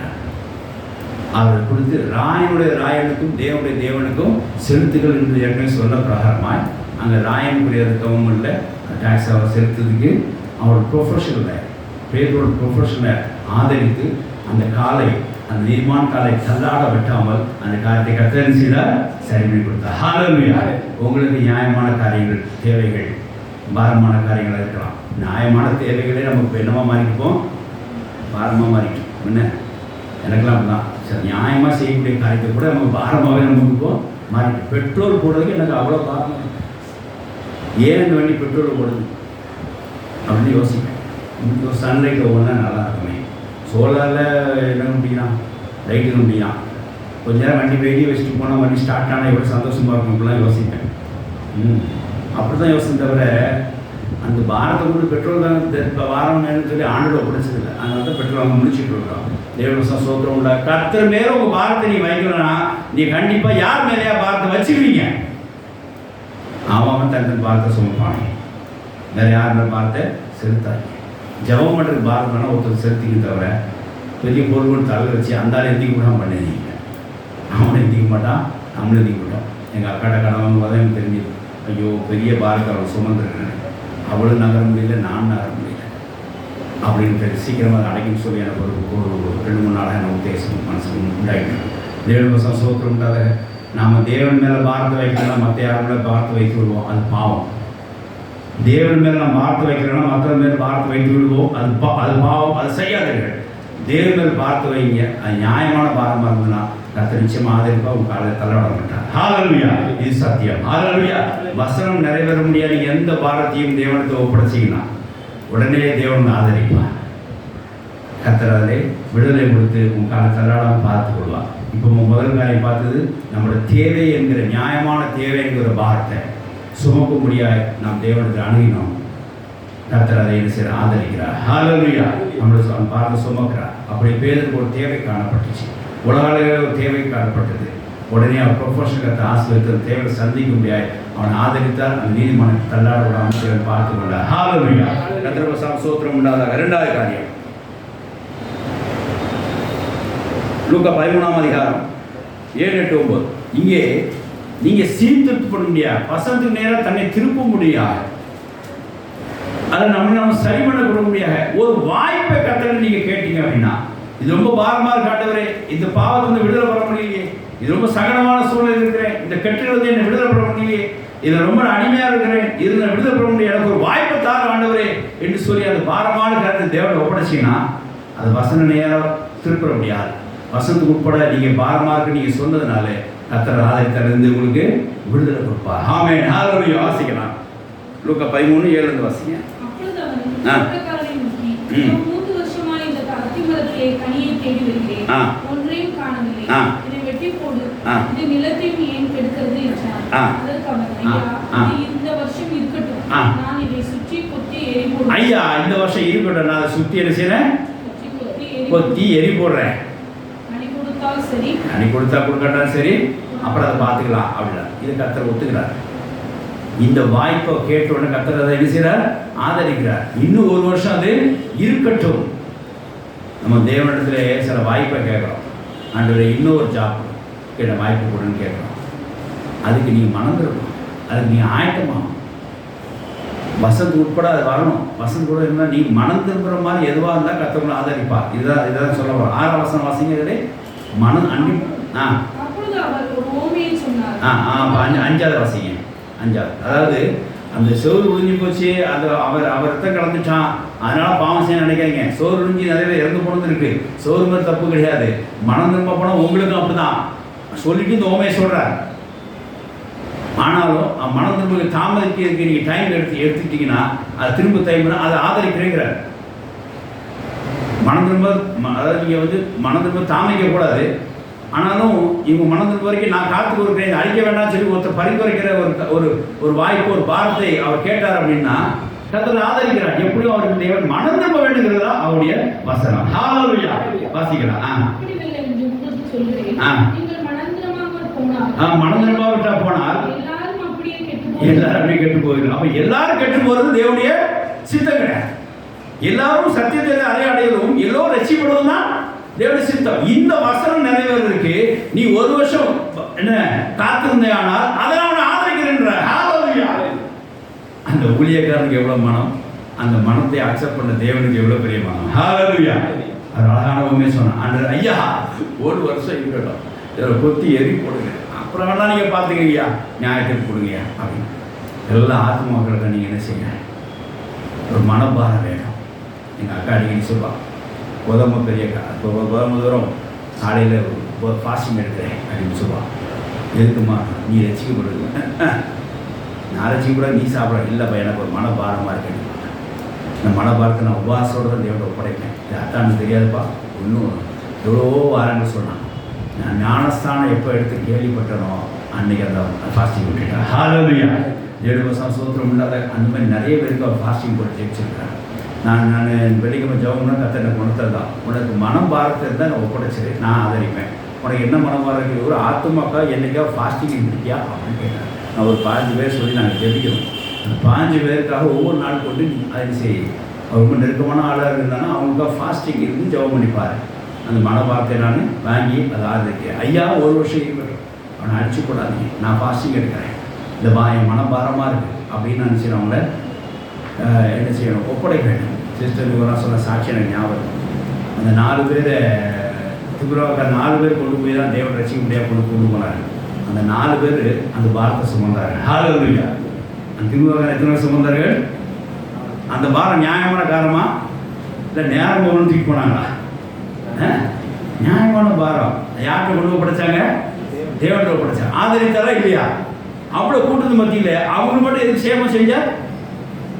ஏன்னா இவங்க 4 பேரும் எதோட வந்தாங்க? பாரமா வந்தாங்க, ஒப்படைச்சாங்க. அவங்க காலை தள்ளாடல, மேல பிரிச்சு ஆசிட்டு அனுப்பிச்சு எழுச்சி ஓடுனாரு. ஹalleluya. வந்தது மேல இருந்து கீழே, பேஷண்ட் போனது எந்திரிச்சு தரையில. ஹalleluya. யோசிச்சு பாருங்க, இப்படி ஒரு ஹாஸ்பிட்டல் இருந்தால் எப்படி இருக்கும்? ஊரை பிச்சுட்டு உள்ள வர்றது ஆஸ்பத்திரிக்குள்ள அட்மிஷனுக்கு போகும்போது ஜாலியாக அடிச்சு ஓட ஜாகிங் பண்ணால் எப்படி இருக்கும்? தேவன்கிட்ட மட்டும் தான் நடக்கும். ஹalleluya. தேவசம் சோத்திரம் உண்டாக உண்மையான பாரங்கள். அந்த 4 பேருக்கு அந்த பாரம் உண்டாயிற்று. நீங்கள் அந்த ஊழியக்காரன் பாருங்க, ஐயா ஒரு வருஷம் இருக்கட்டும், நான் ஏதாவது பண்றேனே, அந்த ஆத்மா சுவிசேஷம் சொல்றேனே, அந்த ஆத்மா பாவம் ஏதாவது சொல்றேனே, அந்த ஆத்மா ஞான சம்பந்தம் ஏதாவது மனம் ரொம்ப கெட்டு போக அப்படிங்க ஏதாவது செய்யறேன் ஆண்டவரே, அவங்களுக்காக நீ வேண்ட செய்ய சொல்லியிருக்கீங்க. எல்லாரும் ரட்சிப்படைவதும் எல்லாரும் சத்தியத்தை அறிவும் சித்தமா இருக்குது. அந்த சித்தம் செய்ய எனக்கு ஒரு வாய்ப்பை கொடுங்க. யார் கெட்டு போக மனதில்லையே அப்படின்னு அந்த பாரத்தை கொண்டு அங்க ஒப்படைச்சான். என்னாச்சு பாருங்க, கத்துறதை கத்த என்ன செய்யறதை அக்செப்ட் பண்ணினார், ஆதரித்தார். ஆமென், ஹalleluya. அந்த திருமணம் கொண்டு 4 பாரத்தை கொண்டு 4 பாரத்தை கத்த ஆதரித்தார். திருமணக்காரனை எழுப்பி ஓட செய்தார். ஹalleluya. அந்த 4 பேருக்கு என்னாச்சு, திருமணக்காரனுக்கு பாரம் போச்சோ இல்லையோ, அந்த 4 பேர் பாரம் அணிஞ்சிட்டு நல்ல வேலை திருப்பி நம்மள அம்மா நான் நிராகரிச்சு என்ன பண்ண முடியும், தூக்கி மறுபடியும் தூக்கி போனோம். பெரும்பாலும் டெட் பாடியை கொண்டு 4 பேர் கொண்டு போட்டு வராங்க. வரும்போது சந்தோஷம், வரும்போது டெட் பாடி இருக்காதுன்ட்டு தான். அதனால் சந்தோஷம் தூக்கிட்டு போவாங்க. என்ன நீ போயிட்டு திரும்பி கொண்டு வா, சாயங்காலம் மறுபடியும் கொண்டு போய்ட்டா, சுடுகாடு கொண்டு போய் 4 மட்டும் அலைய வச்சுன்னு பார்த்து அவங்க வந்து டெட் பாடி தூக்க மாட்டான். உங்களுக்கும் சந்தோஷமாக இருந்திருக்கும், பாரத்தை நீக்கிட்டார். ஹalleluya. அதனால் இங்கே மனம் திரும்ப முடியாத ஒரு காரியத்தை ஒரு பாரமாக நீங்கள் சில விஷயங்கள் காணப்பட்டுச்சுன்னா, வசதி உட்பட நடைபெற முடியலையே, ஒரு பாரமாக இருக்குது, இந்த காரியத்தை மனம் திரும்பவில்லை என்று சொல்லி தேவனிடத்தில் ஆண்டவரே சீக்கிரமாக செய்ய எனக்கு ஒரு வாய்ப்பு கொடுங்க கேட்டால் கர்த்தர் ஆதரிப்பார், அவங்க மனம் திரும்ப செய்வார். ஹalleluya. ஏன்னா இந்த இடத்துல நீங்கள் வசதி உட்பட நீங்கள் பாரமாக காரியத்தை எண்ணி தேவனிடத்தை ஒப்படைக்கிறீங்க. என்ன வசனம், எல்லாரும் ரசிக்கப்பட முடியும், அதாவது நான் ரசிக்கப்பட முடியும், எல்லாரும் சத்தியத்தை நான் சத்திய தர முடியும், யார் கெட்டு போகாமல் மனம் திரும்ப முடியும். எங்கள் வசந்த பிரகாரமாய் ஆண்டவரை நானும் மனம் திரும்ப முடியாது. இந்த காரியத்திலிருந்து, இந்த பாவத்திலிருந்து, இந்த பதத்திலிருந்து, இந்த பிரச்சனையிலிருந்து எனக்கு விடுதலை கொடு ஆண்டவரே, இது எனக்கு பாரமாக இருக்குது, நான் மனம் திரும்ப முடியாது, எனக்கு ஒரு கொஞ்சம் வாய்ப்பு கொடுங்க ஆண்டவரே என்று சொல்லி நீ தேவனை கேட்டால் கர்த்தர் உங்களுக்கு கரம் கொடுத்து ஆதரித்து அதில் விடுதலை கொடுத்து மனம் திரும்ப முடியாது செய்வார். ஹalleluya. இங்கே தேவன் உங்களுக்கு ஆதரிக்கிற 2வது காரியம், வசனத்துக்கு ஏற்ப நீங்கள் மனம் திரும்புவதற்கு நீங்கள் தயார் பண்ணி கொடுக்கறதுக்கு தேவனத்தில் நீங்கள் கேட்டால் கர்த்தர் அதை ஆதரித்து உங்களுக்கு அந்த காரியத்தை அருள் செய்வாராக. ஆமென், ஹalleluya. தேவனுக்கு ஸ்தோத்திரம் உண்டாதாக. 3வது காரியம், ஒரு இஷ்யூஸ் ஒரு ஸ்ட்ரகிள்ஸ் இல்லைன்னா ஒரு பதற்றம் கூட, ஆன்சிசிட்டி, ஆரம்ப சொன்ன ஆன்சிசிட்டி இருந்துச்சுன்னா அந்த இடத்துல நீங்கள் தேவனத்தில் செய்யணும், அந்த பாரத்தை ஒப்படைக்க வேண்டும். ஓடினார் பாருங்க, ஒருத்தர் பிரச்சனை வந்தோடனே ஆதியாகமம் 32ஆம் அதிகாரம் 24 வாசிக்கும் போது ஏசா துரத்துன்னு ஓடினார் பாருங்க. எங்க பயந்து ஓடலை, எங்கே ஓடினாரு, பாரத்தை ஒப்படைக்க தேவனிடத்தில் ஓடினார், ஆலயத்துக்கு ஓடின மாதிரி ஓடினார். வாசிக்கலாம், ஆதியாகமம் 32:24. அப்பொழுது ஒரு புருஷன் பொழுது விடியும் அளவு அவனுடனே போராடி அவனை மேற்கொள்ளாததை கண்டு அவருடைய தொடைச்சந்தை தொட்டார். அதனால் அவருடனே போராடுவே யாக்கோபின் தொடைச்சந்தை சுருக்கிற்று. அவர் நான் போகட்டும், பொழுது விடுகிறது என்றார். அதற்கு அவன், நீர் என்ன ஆசீர்வதித்த வழியே உம்மை போக விட என்று சொல்லி பாருங்க, எவ்வளவு ஒரு பாரத்தை வச்சிருக்காரு பாருங்க. நீங்க ஆசீர்வதிக்க வேண்டும் என்று சொல்லி ஏசாயா நான் துரத்துறான். பெரிய இஷ்யூஸ்ல இருக்கேன், பெரிய ஒரு ஆன்சிஸில் இருக்கிறேன், இப்போ நீங்கள் ஆசீர்வதிக்கிறேன், நான் தொலைஞ்சேன், என்னை ஆசீர்வதியும் அப்படின்னு 2 பேருக்கு போராடி தொடர்ச்சிங்க கொடுத்து விட மாட்டேங்கிறாரு. அவர் விட மாட்டேங்கிறார், ஆசீர்வதிக்காம விட அப்படின்றார். பாருங்க, தனியாக இருந்தால் தாவீது தான் பண்ணார். நான் தனியாக சேனைக்குள்ளே பாய்வேன் அப்படின்னா தனியாக சேர்ந்து இங்கே தனித்திருந்தான், இங்கே யாக்கோபு தனித்திருந்தான், தேவனோட போராடணும். கல்யாணத்துக்கு இந்த பொண்ணை நிச்சயம் பண்ணதுக்கப்புறம், அந்த பொண்ணை பார்த்துறதுக்கப்புறம் ஒரு காரியம் நிமித்தமாக அது தள்ளி போயிடுச்சு. அப்போ உடனே அவருடைய சீனியர் மச்சின் அவர்கிட்ட என்ன சொன்னார், இதுக்கெல்லாம் ஒரு நாள் 2 நாள் நைட் ஃபுல்லாக பார்த்து ஜெபம் பண்ணணும், தேவன் நீங்கள் மாத்திரம் கேட்கணும் அப்படின்னு சொன்னார். ஒவ்வொரு ஆளுக்கும் கல்யாணம் நடக்கணும் அப்படின்னா, இந்த மாதிரி ஸ்திரீ எனக்கு வேணும், இந்த மாதிரி ஸ்திரீ எனக்கு காட்டும் ஆண்டவர் அப்படின்னா, நீ தனியாக தேவனுக்கு போராடிடும். அவன் சொன்ன எனக்கு அட்வைஸ் நல்ல மனசில் இன்னும் ஆரம்பிச்சிருக்கிறேன். தனியாக போராடி மேற்கொள்ள ஆண்டுட்டு என்னை ஆசிரியத்தை வழியை நான் விட மாட்டேன் ஆண்டவரே அப்படி. இது ஒரு பாரமாக இருந்துச்சு எனக்கு. அப்போ எந்த பொண்ணை சூஸ் பண்ணுறேன்னு எனக்கு தெரியல. வந்துக்கிட்டே இருக்கு, எல்லாமே ஆமாம் ஆமான்னு சொல்லிட்டு போகிறோம், எல்லாம் ஆமாம் ஆமான்னு சொல்லிட்டு அப்படின்றது தான். அப்போது காரியத்தை நம்ம ஒப்படைக்க வேண்டும் தேவனத்தில். அது பாரம் வந்து தேவனை ஒப்படைச்சிங்க, அப்போ தான் ஆதரிப்பார். இதெல்லாம் பார்த்தீங்கன்னா அந்த பொண்ணுக்கு அவ்வளோ வேலை சம்பளம் இருக்கா, அப்போ ஓகே பண்ணிவிடுங்க அப்படின்றது. ஐயோ, அப்படி சம்பளத்தை பார்த்தா ஓகே பண்ணிடுறாங்க. இல்லை சாமியாக இருக்க நல்லா அழகாக இருக்கு, ஓகே பண்ணிடுங்க. அஞ்சுக்கு இந்த பக்கம் இது இன்னும் பக்கம் அவர் பெரிய பாஸ்டோட பிள்ளையாங்க, ஓகே பண்ணிடுங்க. எதைத்தான் ஓகே பண்ணுறது? அதில் பெரிய பாரங்க. அது தேவனுக்கு ஒப்படைச்சாலும் விடிய விடிய தேவனுக்கு போராடணும். போராடி ஆசிரியர் விட மாட்டாண்டவரே அப்படின்னு ஒரு இஷ்யூ வரும்போது நான் எங்கள் அக்காட்ட சொல்லுவாங்க. அவரு தான் ஒரு சொன்னேன், சரி தனியார சேனைக்கு பாய்வேன் என்று சொல்ல பிரகாரமா யாக்கோபு போராடும் மாதிரி நீ தேவனுக்கு போராடி வெற்றி பெற்றுக்கொள் அப்படின்னு சொன்னான். ஹல்லேலூயா. அது வசனம் நல்ல வசனம் தான். தேவனிடத்திலே நாம் என்ன செய்யணும்? ஆசீர்வாதம் பெற்றுக்கொள்வதற்கு போராடலாம். அந்த வார்த்தை அவர் வைக்கலாம், நீ ஆசீர்வாதத்தை விடேன்னு சொல்லலாம். ஆனால் அதுக்கு என்ன பண்ண தெரியுமா? அடுத்த வருஷம் வாசிங்க. சீக்கிரம் வாசிங்க. தேவனுடைய ஆசீர்வாதம் வாங்கணும்னா அவரை என்ன செய்யணும்? தேவனுடைய ஆதரவு வாங்கணும்னா, தேவனுடைய ஆதரிப்பு வாங்கணும்னா அவருக்கு என்ன செய்யணும்? தேவன் ஒரு பாரத்தை நீக்கி போட்டு ஒரு பதத்தை நீக்கி போடத்தக்கதாய் உங்களை ஆதரிக்க வேண்டும்னா என்ன செய்யணும்? அதுக்கு வாசிக்கலாம். உன் பேர் என்ன கேட்டா, ஏற்கனவே நீ அப்பாவுக்கு டகாட்டி விட்டு ஏசான்னு சொல்லி ஆசீர்வாதத்தை வாங்கிட்டு போயிட்டேன். மறுபடியும் ஆசீர்வாதம் என்ன அர்த்தம் அப்படின்னு கேட்குறாரு. ஏற்கனவே அண்ணன் பேரை சொல்லி அப்படி ஆசீர்வாதம் போயிட்டேன். இப்போ அதே நீ யாரை சொல்லி என்ன செஞ்ச, டகாட்டி விட்டு விட்டியோ அவன் தான் உனக்கு ஆப்பு வைக்க போகிறான். என்ன பண்ண சொல்ற? உன் பேர் என்னன்னு கேட்குறாரு. அவருக்கு புரியுது. ஆஹா, இந்த ஏசா பேரை சொல்லி நம்ம ஏசா நாமத்தை சொல்லி தப்பிச்சுக்கிட்டோம். ஏசா நாமம் சொன்னால் தப்பு கொடுத்துல, ஏசு நாமம் சொல்லணும் போல இருக்கு, தேவன் நாமத்தை சொல்லணும் போல இருக்கு, உண்மையை சொல்லிடுவோம் அப்படின்ட்டு யாக்கோபு அப்படின்ட்டார். ஒரே வார்த்தையில் யாக்கோபு சொல்லிட்டார். வாசிங்க. ஏன் இந்த இடத்துல ஏசா சொல்ல வேண்டியதுதானே? பிரச்சனை ஏசாலாம் இருக்குது. பதற்றமான நிலையில் இருக்காரு. எப்போ போட்டு தள்ளப்போறான்னு தெரியல. பதற்றமான நிலையில் இருக்கிறாரு.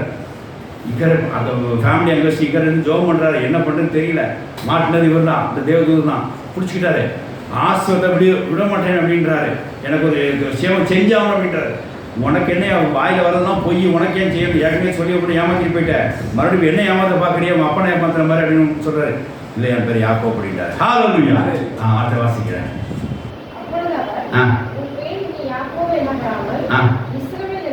ஹல்லேலூயா. தேவனுடைய ஜனங்கள் அர்த்தம். இஸ்ரவேல்னா தேவனுடைய ஜனங்கள் சொல்லலாம். இஸ்ரவேல் என்று படம் என்று சொல்லி அங்கே அவர் ஆசீர்வதித்த வாசிக்கிறார். நாம மாற்றப்படுகிறது. தேவனோடு மனிதனும் போராடி மேற்கொண்டாய். ஹல்லேலூயா. தேவனுடைய ஸ்தோத்திரம் உண்டாதாக. நாம் தேவனிடத்திலே பாரத்தை ஒப்புவிக்கிறோம். நியாயமான காரியத்துக்காக ஒப்படைக்கிறோம். இங்கே ஒரு பாச்சமான விடுதலை பெற முடியாத பாரத்தை யாக்கோபு என்ன செய்கிறார்? ஒப்படைக்கிறார். அங்கே நீ என்ன வேணும் அப்படின்னா உண்மை வேண்டும். உண்மை சொல்லி முடிச்சோடனே அவனுக்கு அந்த தேவன் அங்கே ஆதரவு கொடுத்தார். இனி உனக்கு இஸ்ரவேலின் பேர் என்ன பண்ணுவதாக என்று சொல்லி. ஹல்லேலூயா. தேவனும் மனிதனோடும் போராடி மேற்கொண்டாயே. இந்த வாரத்தெல்லாம் நீ என்ன செஞ்ச? என் பேர் வைத்து நீ ஜெயிச்சிட்ட. அதனால உனக்கு நான் இஸ்ரவேல் என்று பேர் சொல்லி சொன்னேன். தேவனுடைய ஸ்தோத்திரம் உண்டாக. எந்த வசனத்துக்காக இந்த காரியத்தை செய்கிறேன்? இந்த வசனத்தை எந்த காரியம் நிறைவேறிருக்கையாக இப்படி செய்கிறாங்க. நான் ஒரு வசனம் சொல்லிட்டு தான் வரேன் இல்லையா? மூணாவது காரியம் இதில் என்ன செய்திருக்காரு? யாக்கோபுக்கு எப்போ ஆதரவு கிடைச்சது? உண்மை. ஆசைப்பட்டு வருவான். உள்ளதென்றும் இல்லதென்றும் வசனம் வாசித்தீங்கன்னா மத்தேயு 5:37 உள்ளதென்றும் இல்லதென்றும் சொல்லும் போது தான் அங்கே உங்களுக்கு என்ன உண்டாகும்? தேவனுடைய கரம் உங்களுக்கு ஆதரவாக நீட்டப்படும். ஹல்லேலூயா. என்னோட தேவனுடைய கரம் உங்களுக்கு எதிராக நீட்டப்படும். ஹல்லேலூயா. அதுக்கு மிஞ்சின தீமை இல்லை. உள்ளதென்றும் இல்லது என்று சொல்ல வேண்டும். அதுக்கு மிஞ்சினதே தீமை. கர்த்தருக்கு ஸ்தோத்திரம் உண்டாக. இயேசு தெளிவாக சொல்லிட்டார். தீமைக்காக அவன் வார்த்தை நீங்கள் அங்கே சுமப்பானே, நல்லது உண்டாக நீ தேவனுடைய வார்த்தை சுமந்துக்க. ஆண்டவரே, ஒரு ஏசாவால் எனக்கு ஒரு பாரம் உண்டாயிற்று. யாக்கோபு சொல்கிறார், ஏசாவால் எனக்கு ஒரு பாரம் உண்டாயிற்று. இப்போ இந்த பதத்தில் என்ன ஆசீர்வதிங்க. சரி, இப்போ சொல்லு நீ யார் அப்படின்னு. நான் யாக்கோபு ஆண்டவரே. அன்னை ஏமாத்து குணம் பாருங்க, அதே யாக்கோபு தான். சரி, நீ உண்மையை சொன்ன மித்தமாய் நீ இஸ்ரவேல் என்று அழைக்கப்படுவாய். தேவனுடையும் மனுஷனுடையும் போராடி மேற்கொண்டாயே என்று. கர்த்தருக்கு ஸ்தோத்திரம் உண்டாக. மேற்கொண்டாயின்னு என்ன அர்த்தம் அப்படின்னா, அது ஜெயிச்சதா அர்த்தம் இல்லை. மனுஷன்ட்டையும் தேவனுடைய கனெக்ட் ஆகி அதை வார்த்தையை பெற்றுக்கொண்டான்னு சொல்லி அர்த்தம். தேவனுடைய ஸ்தோத்திரம் உண்டாக. ஏசாட்டை இவன் தப்பு பண்ணி மாட்டிக்கிட்டான். ஆனால் அந்த வார்த்தை தேவன் வைத்து உண்மையை ஒத்துக்கொண்டு தேவன் வைத்து தப்பிச்சு கொண்டான். ஹல்லேலூயா. அதான் அந்த வார்த்தை. மனிதனுடைய இவன் தப்பு பண்ணி மாட்டிக்கிட்டான். அந்த வார்த்தை தேவனுடைய உண்மையை சொல்லி ஆதரவு பெற்றுக்கொண்டான். அதில் விடுதலை பெற்றுக்கொண்டான். ஹல்லேலூயா. தேவனுடைய ஸ்தோத்திரம் உண்டாதாக. ஆயிரம் ஏதாவது பாரம் வந்தால் மனிதன் போய் புலம்பு. அவனே பாரமாக தான் இருப்பான். நீ சொல்லணும், அவன் அதுக்கு தலை சுற்றி கீழே வந்துடுவான். சில நாட்கள் சில கதையை சொல்லுவாங்க, சாயங்காலம் வரைக்கும் உண்மைன்னு இருப்பாங்க. என்னென்ன காலையில் அந்த ஆட்டை பேசினேன் எனக்கு சும்மா இருக்குது இது தேவையா அவனே நொந்து போய் உட்காந்துருக்கான் அவன்கிட்ட போய் அப்படின்னு ஏதோ பெரிய கதையை வச்சுக்கிட்டு சொல்லி அவனை பாடாப்படுத்தி வந்துடாதீங்க. எல்லா காரியத்தையும் எங்கே போகணும், தனித்திருந்து தேவன் வைத்துன்னு செய்யுங்க. வாலிபருக்கு நல்ல ஆலோசனை தான். எதுவாக இருந்தாலும் போடுங்க முழங்கால. நமக்கு அது உரிமை இருக்குல்ல, எப்போனாலும் ஆர்டர் பிடிக்கலாம், போராடலாம். என்ன காரியத்துக்காக? வண்டி இன்னைக்கு 3 லட்ச ரூபாய் அப்பாச்சி கார் வாங்கணும், போராடாதீங்க. நோன்று வர்றாரு, திரும்பியே பார்க்க மாட்டாரு. ஒரு பதக்கங்களை வந்து ஆஃபீஸில் சூழ்நிலை எல்லாம் முழங்கால் போடுங்க. வாழ்க்கை கஷ்டப்பட வேண்டும், முழங்கால் போடுங்க. எல்லா காரியத்தையும் வெற்றி பெறணும், முழங்கால் போடுங்க. மனிதனோட மேற்கொண்டு தேவனை போராடுங்க. நல்ல காரியத்துக்காக தேவனை போராடுங்க, தப்பே கிடையாதுங்க. விசுவாசத்தில் போராட வேண்டும் தான் சொல்லியிருக்காங்க, ஆனால் தப்பே கிடையாது. விசுவாசத்து நல்ல போராட்டம் போராடினேன். அவர் நல்ல போராட்டம், விசுவாசத்தில் நல்ல போராட்டம் அப்படின்னு சொல்றாரு. போராடினு சொல்றாரு, ஓடினேன்னு தான் சொல்றாரு. அதே அவர் வேற மாதிரி சொல்ற, நடக்கலாம் ஏதாவது சொல்லியிருக்கலாமே. போராடுங்க, தப்பே கிடையாது. நல்ல காரியமா இருக்கணும். ஏசாவுக்கு உத்தமாக எனக்கு ஒரு பாரம் உண்டாயிட்டு, அதை நான் தான் உண்டு பண்ணினேன், என்னை மனுஷங்க எனக்கு பாரத்தை நீக்கி போட்டு சொல்லி தேவத்தை ஒப்படைத்தார். கர்த்தர் உண்மையை சொன்ன மித்தமாக உள்ளது உள்ளன்னு சொல்லிட்டு தீமை அணுகாபடிக்கு, ஏசாவால் அவனுக்கு எந்த ஒரு தீமை அணுகாபடிக்கு கர்த்தர் இஸ்ரவேல் நாமத்தை மாற்றி அவனுக்கு நல்ல சேமத்தை கொடுத்தார். கர்த்தர் ஆதரித்தார் அந்த இடத்துல. ஹல்லேலூயா. யாக்கோபு தனித்திருந்து பண்ண ஜெபத்தினாலே கர்த்தர் ஆதரித்தாரா இல்லையா? எப்போ ஆதரித்தார்? அவன் உண்மையை சொல்லும்போது ஆதரித்தார். நாம் எப்பவுமே தேவனுடைய உண்மையை சொல்லி உண்மையான காரியத்துக்காக தேவனான பாரத்தை ஒப்படைக்கும் போது, உண்மையான காரியத்துக்காக தேவனுக்கு ஒப்படைக்கும் போது கர்த்தர் ஆதரிப்பார், நம்மளை தள்ளவிட மாட்டார். ஹல்லேலூயா. உள்ளதை உள்ளதென்று சொல்லுவோம், இல்லதை இல்லதென்று சொல்லுவோம். இப்படி சொல்லி நம்மளோட பாரத்தை, நமக்கு பதற்றமான உள்ள சூழ்நிலை மாற்றிப்படத்தக்கதாக அந்த பாரத்தை, நமக்கு போராட்டமான ஒரு இஷ்யூ உள்ள அந்த ஸ்டேட்டஸை மாற்றி போட முடியாத பாரத்தை தேவனுக்கு ஒப்படைப்போம். அது உள்ளதென்ற இருக்கிறதுனாலே, இல்லதென்று நீ சொன்னதுனாலே கர்த்தர் உங்களுக்கு கரம் கொடுத்தவங்க ஆதரித்து உங்களுக்கு நல்ல சேமத்தை கொடுத்த பிரச்சனைகளை விடுவிப்பாங்க. ஆமென். ஹல்லேலூயா. 4வது காரியம், கர்த்தருக்கு ஸ்தோத்திரம் உண்டாதாக.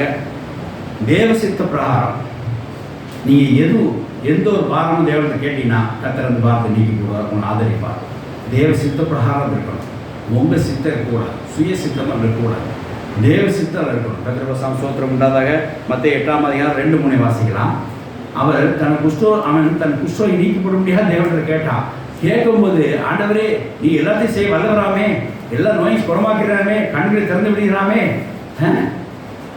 அப்புறம் நோய்களை நீக்கப்படும், வியாதி நீக்கப்படுகிறாமே, பேய்களை விரட்டிடாமே, எனக்கு இந்த குஷ்டத்தை நீக்கப்படுங்க ஆண்டவரே அப்படின்னு கேட்கல. அவன் கேட்ட கேள்வியை பாருங்க, உங்க சித்தமானால் என்னை சுத்தமாக அப்படின்னா தேவன் சொல்றாரு, எனக்கு சித்தம் உண்டு, நீ சுத்தமாகன்ற. ஹல்லேலூயா. ஏன் தெரியுமா? சித்தம், தேவனுடைய சித்தம் அவன் நல்லா அறிந்திருக்கிறான்.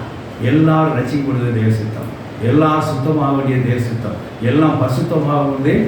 ஒன்று நீங்கள் வாசிக்கிறோம், நாம் பரிசுத்தமாக்கப்படுவதே தேவ சித்தமாக இருக்கிறது. நான் கண்டுபிடிச்சேன், நம்ம சுத்தமாக இருக்கிறதுனா தேவன சித்தம். இந்த அழுக்கில் அவர் பார்க்க விரும்ப மாட்டார். நிச்சயமாக குணமாகிறவர் பார்த்து, ஆண்டவரே உங்கள் சித்தமானால் என்னை சுத்தமாக அப்படின்னா, எனக்கு சித்தம் வந்து நீ சுத்தமாக. ஹல்லேலூயா. டயலாக் அப்படியே பயன்படுத்தணும். நான் எப்படி தேவசத்தை கண்டுபிடிமா ஒரு ரகசியத்தை சொல்கிறேன். என்னோடய ப்ராக்டிஸை சரியானது ஒன்று இருந்தால் நீங்கள் பார்த்துக்கோங்க. எதையாவது ஒன்று நான் தேவசித்தமாக கேட்பேன். அது நடந்துன்னா அது பிறகு தேவசித்தம், நடக்கலைன்னா சுயசித்தம் அப்படின்னு கண்டுக்க முடியும். இப்படி தான் நான் வந்து என்னுடைய ஜபத்தில் நான் எது தேவசித்தை பிரிச்சு மாட்டேன். நான் அப்போ எப்படி பயன்படுத்துவேன்னா, அந்த வார்த்தைகளை தேவசித்தங்கள் பயன்படுத்துவேன். ஆண்டவரே உங்கள் சித்தமானால் இந்த ஸ்கூலில் சேர்க்க கிருபை செய்யும் அப்படிமே, அது ரிஜெக்ட்னு வரும். Okay, right. அடுத்து ஆண்டவரே சித்தமான இந்த ஸ்கூலில் சித்தமான ஸ்கூலில் சேர்க்க பிள்ளைகளை சேர்க்க கிருபை செய்யுங்க, அட்மிட்டட் அப்படின்னு வரும். ஓகே, முடிஞ்சு போச்சு. ஏன் தெரியுமா? நான் கேட்டது வாய் திறந்து கேட்கல, அந்த குஷ்டோகமாக கேட்டிருக்கேன். என்ன கேட்டிருக்கேன்? ஆண்டவரே நீ வல்லவராமே, நல்லவராமே, அந்த குடரை சோமாக்கினீரே, இந்த வியாதியை நீக்கினீரே, எனக்கு சோமாக்க அப்படி கேட்கல. உங்கள் சித்தமானால் நீங்கள் தான் சொன்னேன். நானே அதுக்கு மீறி நீ அப்படி செஞ்சுருக்கீங்க அப்படின்னா சித்தம் உண்டு நான் எடுத்துப்பேன். நான் அப்போ அது நடக்கலைன்னா சித்தம் இல்லைன்னு எடுத்துப்பேன். அப்படிதான் எல்லா காரியத்தையும் சித்தம் உள்ள காரியம்னு சொல்லி ஜெபிச்சு பாருங்க, நிச்சயமாக நடக்கும். அது நடக்கலைன்னா அப்படியே அங்கேயே ட்ராப் பண்ணிவிடுங்க, சித்தம் இல்லைன்னு சொல்லி. ஹல்லேலூயா. நான் வாசிக்கலாம். 1 யோவான் 2:5 வாசிக்கலாம். சாரி 1 யோவான் 5:14-15. 1 யோவான் 5:14-15. தெசலோனிக்கேயர் வாசி தெரிஞ்ச வசனம் தான். எல்லாரும் பரிசுத்தப்படுவதே தேவனுடைய சித்தமானது. இப்போ அவருடைய சித்தத்தின்படி கேட்டார். பாருங்க, இங்கே கேட்குற முறை முதல்ல பார்த்துக்கோங்க. நாம் எதையாகிலும் அவருடைய சித்த பிரகாரம் கேட்டா. இங்கே குஷ்வை கேட்டான், ஆண்டவரே ஒரு சித்தமான என்ன குணமாக்கண்டா, என்ன சித்தம் உண்டு நீ குணமாகண்டார். ஹalleluya. இங்கே சித்தப்படி அவர் கேட்டார். வாசிக்கலாம். அவர் நமக்கு செவி கொடுக்கிறார் என்பதே அவரை பற்றி நாம் கொண்டிருக்கிறோம். அவர் நமக்கு செவி கொடுக்கிறார், அவரை பற்றி நாம் கொண்டிருக்க தைரியம். அது என்ன தைரியம்?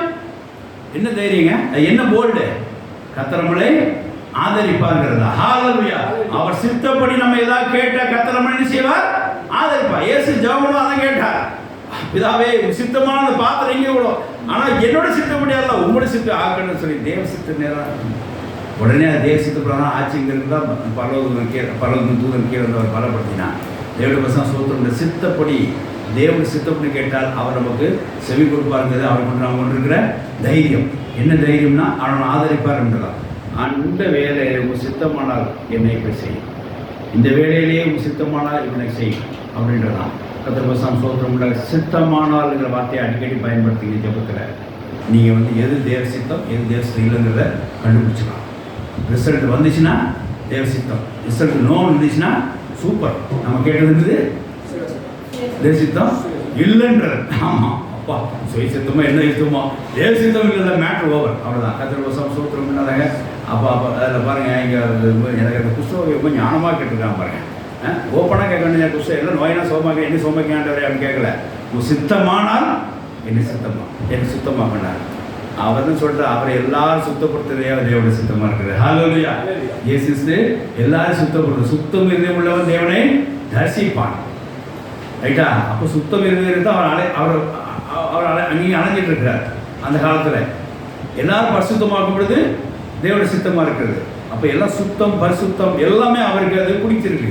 இப்படி இருக்க அவர் எப்படியா தினை பண்ணுவார்? உடனே ஆதரிச்சார். தேவனுடைய பசங்க சோத்திரம் உள்ளதாக அந்த ஃபஸ்ட்டு புஸ்தகையை சுகமாக்கினார். ஒருத்தர் தான் நன்றி சொன்னான், ஆனால் பத்தையும் குணமாக்கினார் இல்லையா? அதுதான்.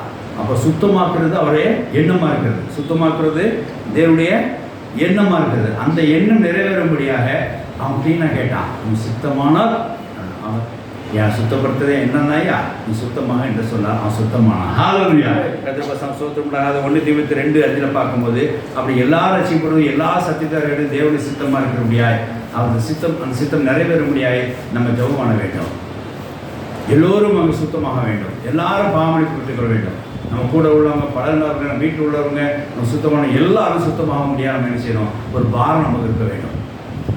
அப்போ எல்லா மனுஷரும் ரட்சிக்கப்படுவோம், சத்தியத்தை அறிவு அடைவோம். அவர் சித்தம் உள்ளவராக இருக்கிறார். இதெல்லாம் தேவ சித்தமாக இருக்கு.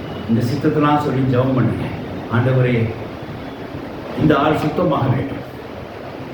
எவ்வளோ பெரிய குடிகாரன்னா பரவாயில்லைங்க, நீங்கள் ஜெபம் பண்ணுங்க, அவன் சுத்தமாயிடுவான். ஹalleluya. எப்படி ஜெபம் பண்ணணும்? சித்தமானால் அவனை சுத்தமாக ஜெபம் பண்ணி பாருங்க. நிச்சயமாக அதுக்கு ஒரு வேல்யூ இருக்குது. கர்த்தரை ஆதரிப்பாருங்க. ஹalleluya. இதை அக்செப்ட் பண்ணுவார்.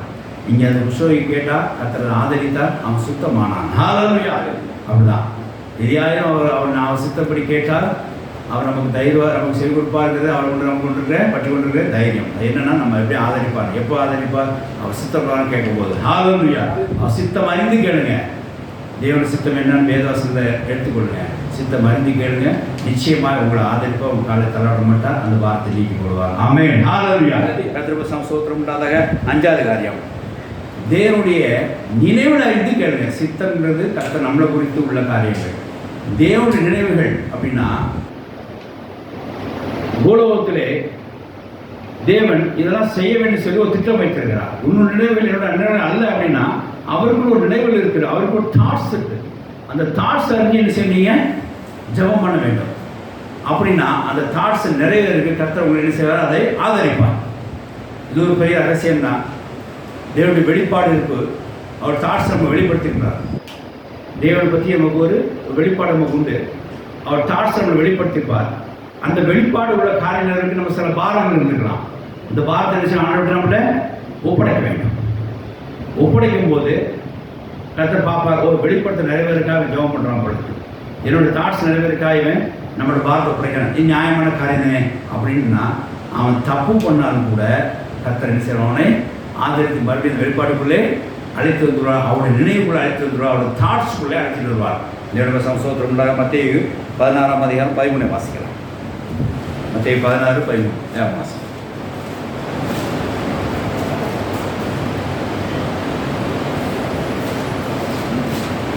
பின்பு இயேசு பிலிப்பு செசரியாவின் திசையில் வந்தபோது தம்முடைய சீஷரை நோக்கி, மனுஷனாகிய என்னை ஜனங்கள் யார் என்று சொல்கிறார்கள் என்று கேட்டார்.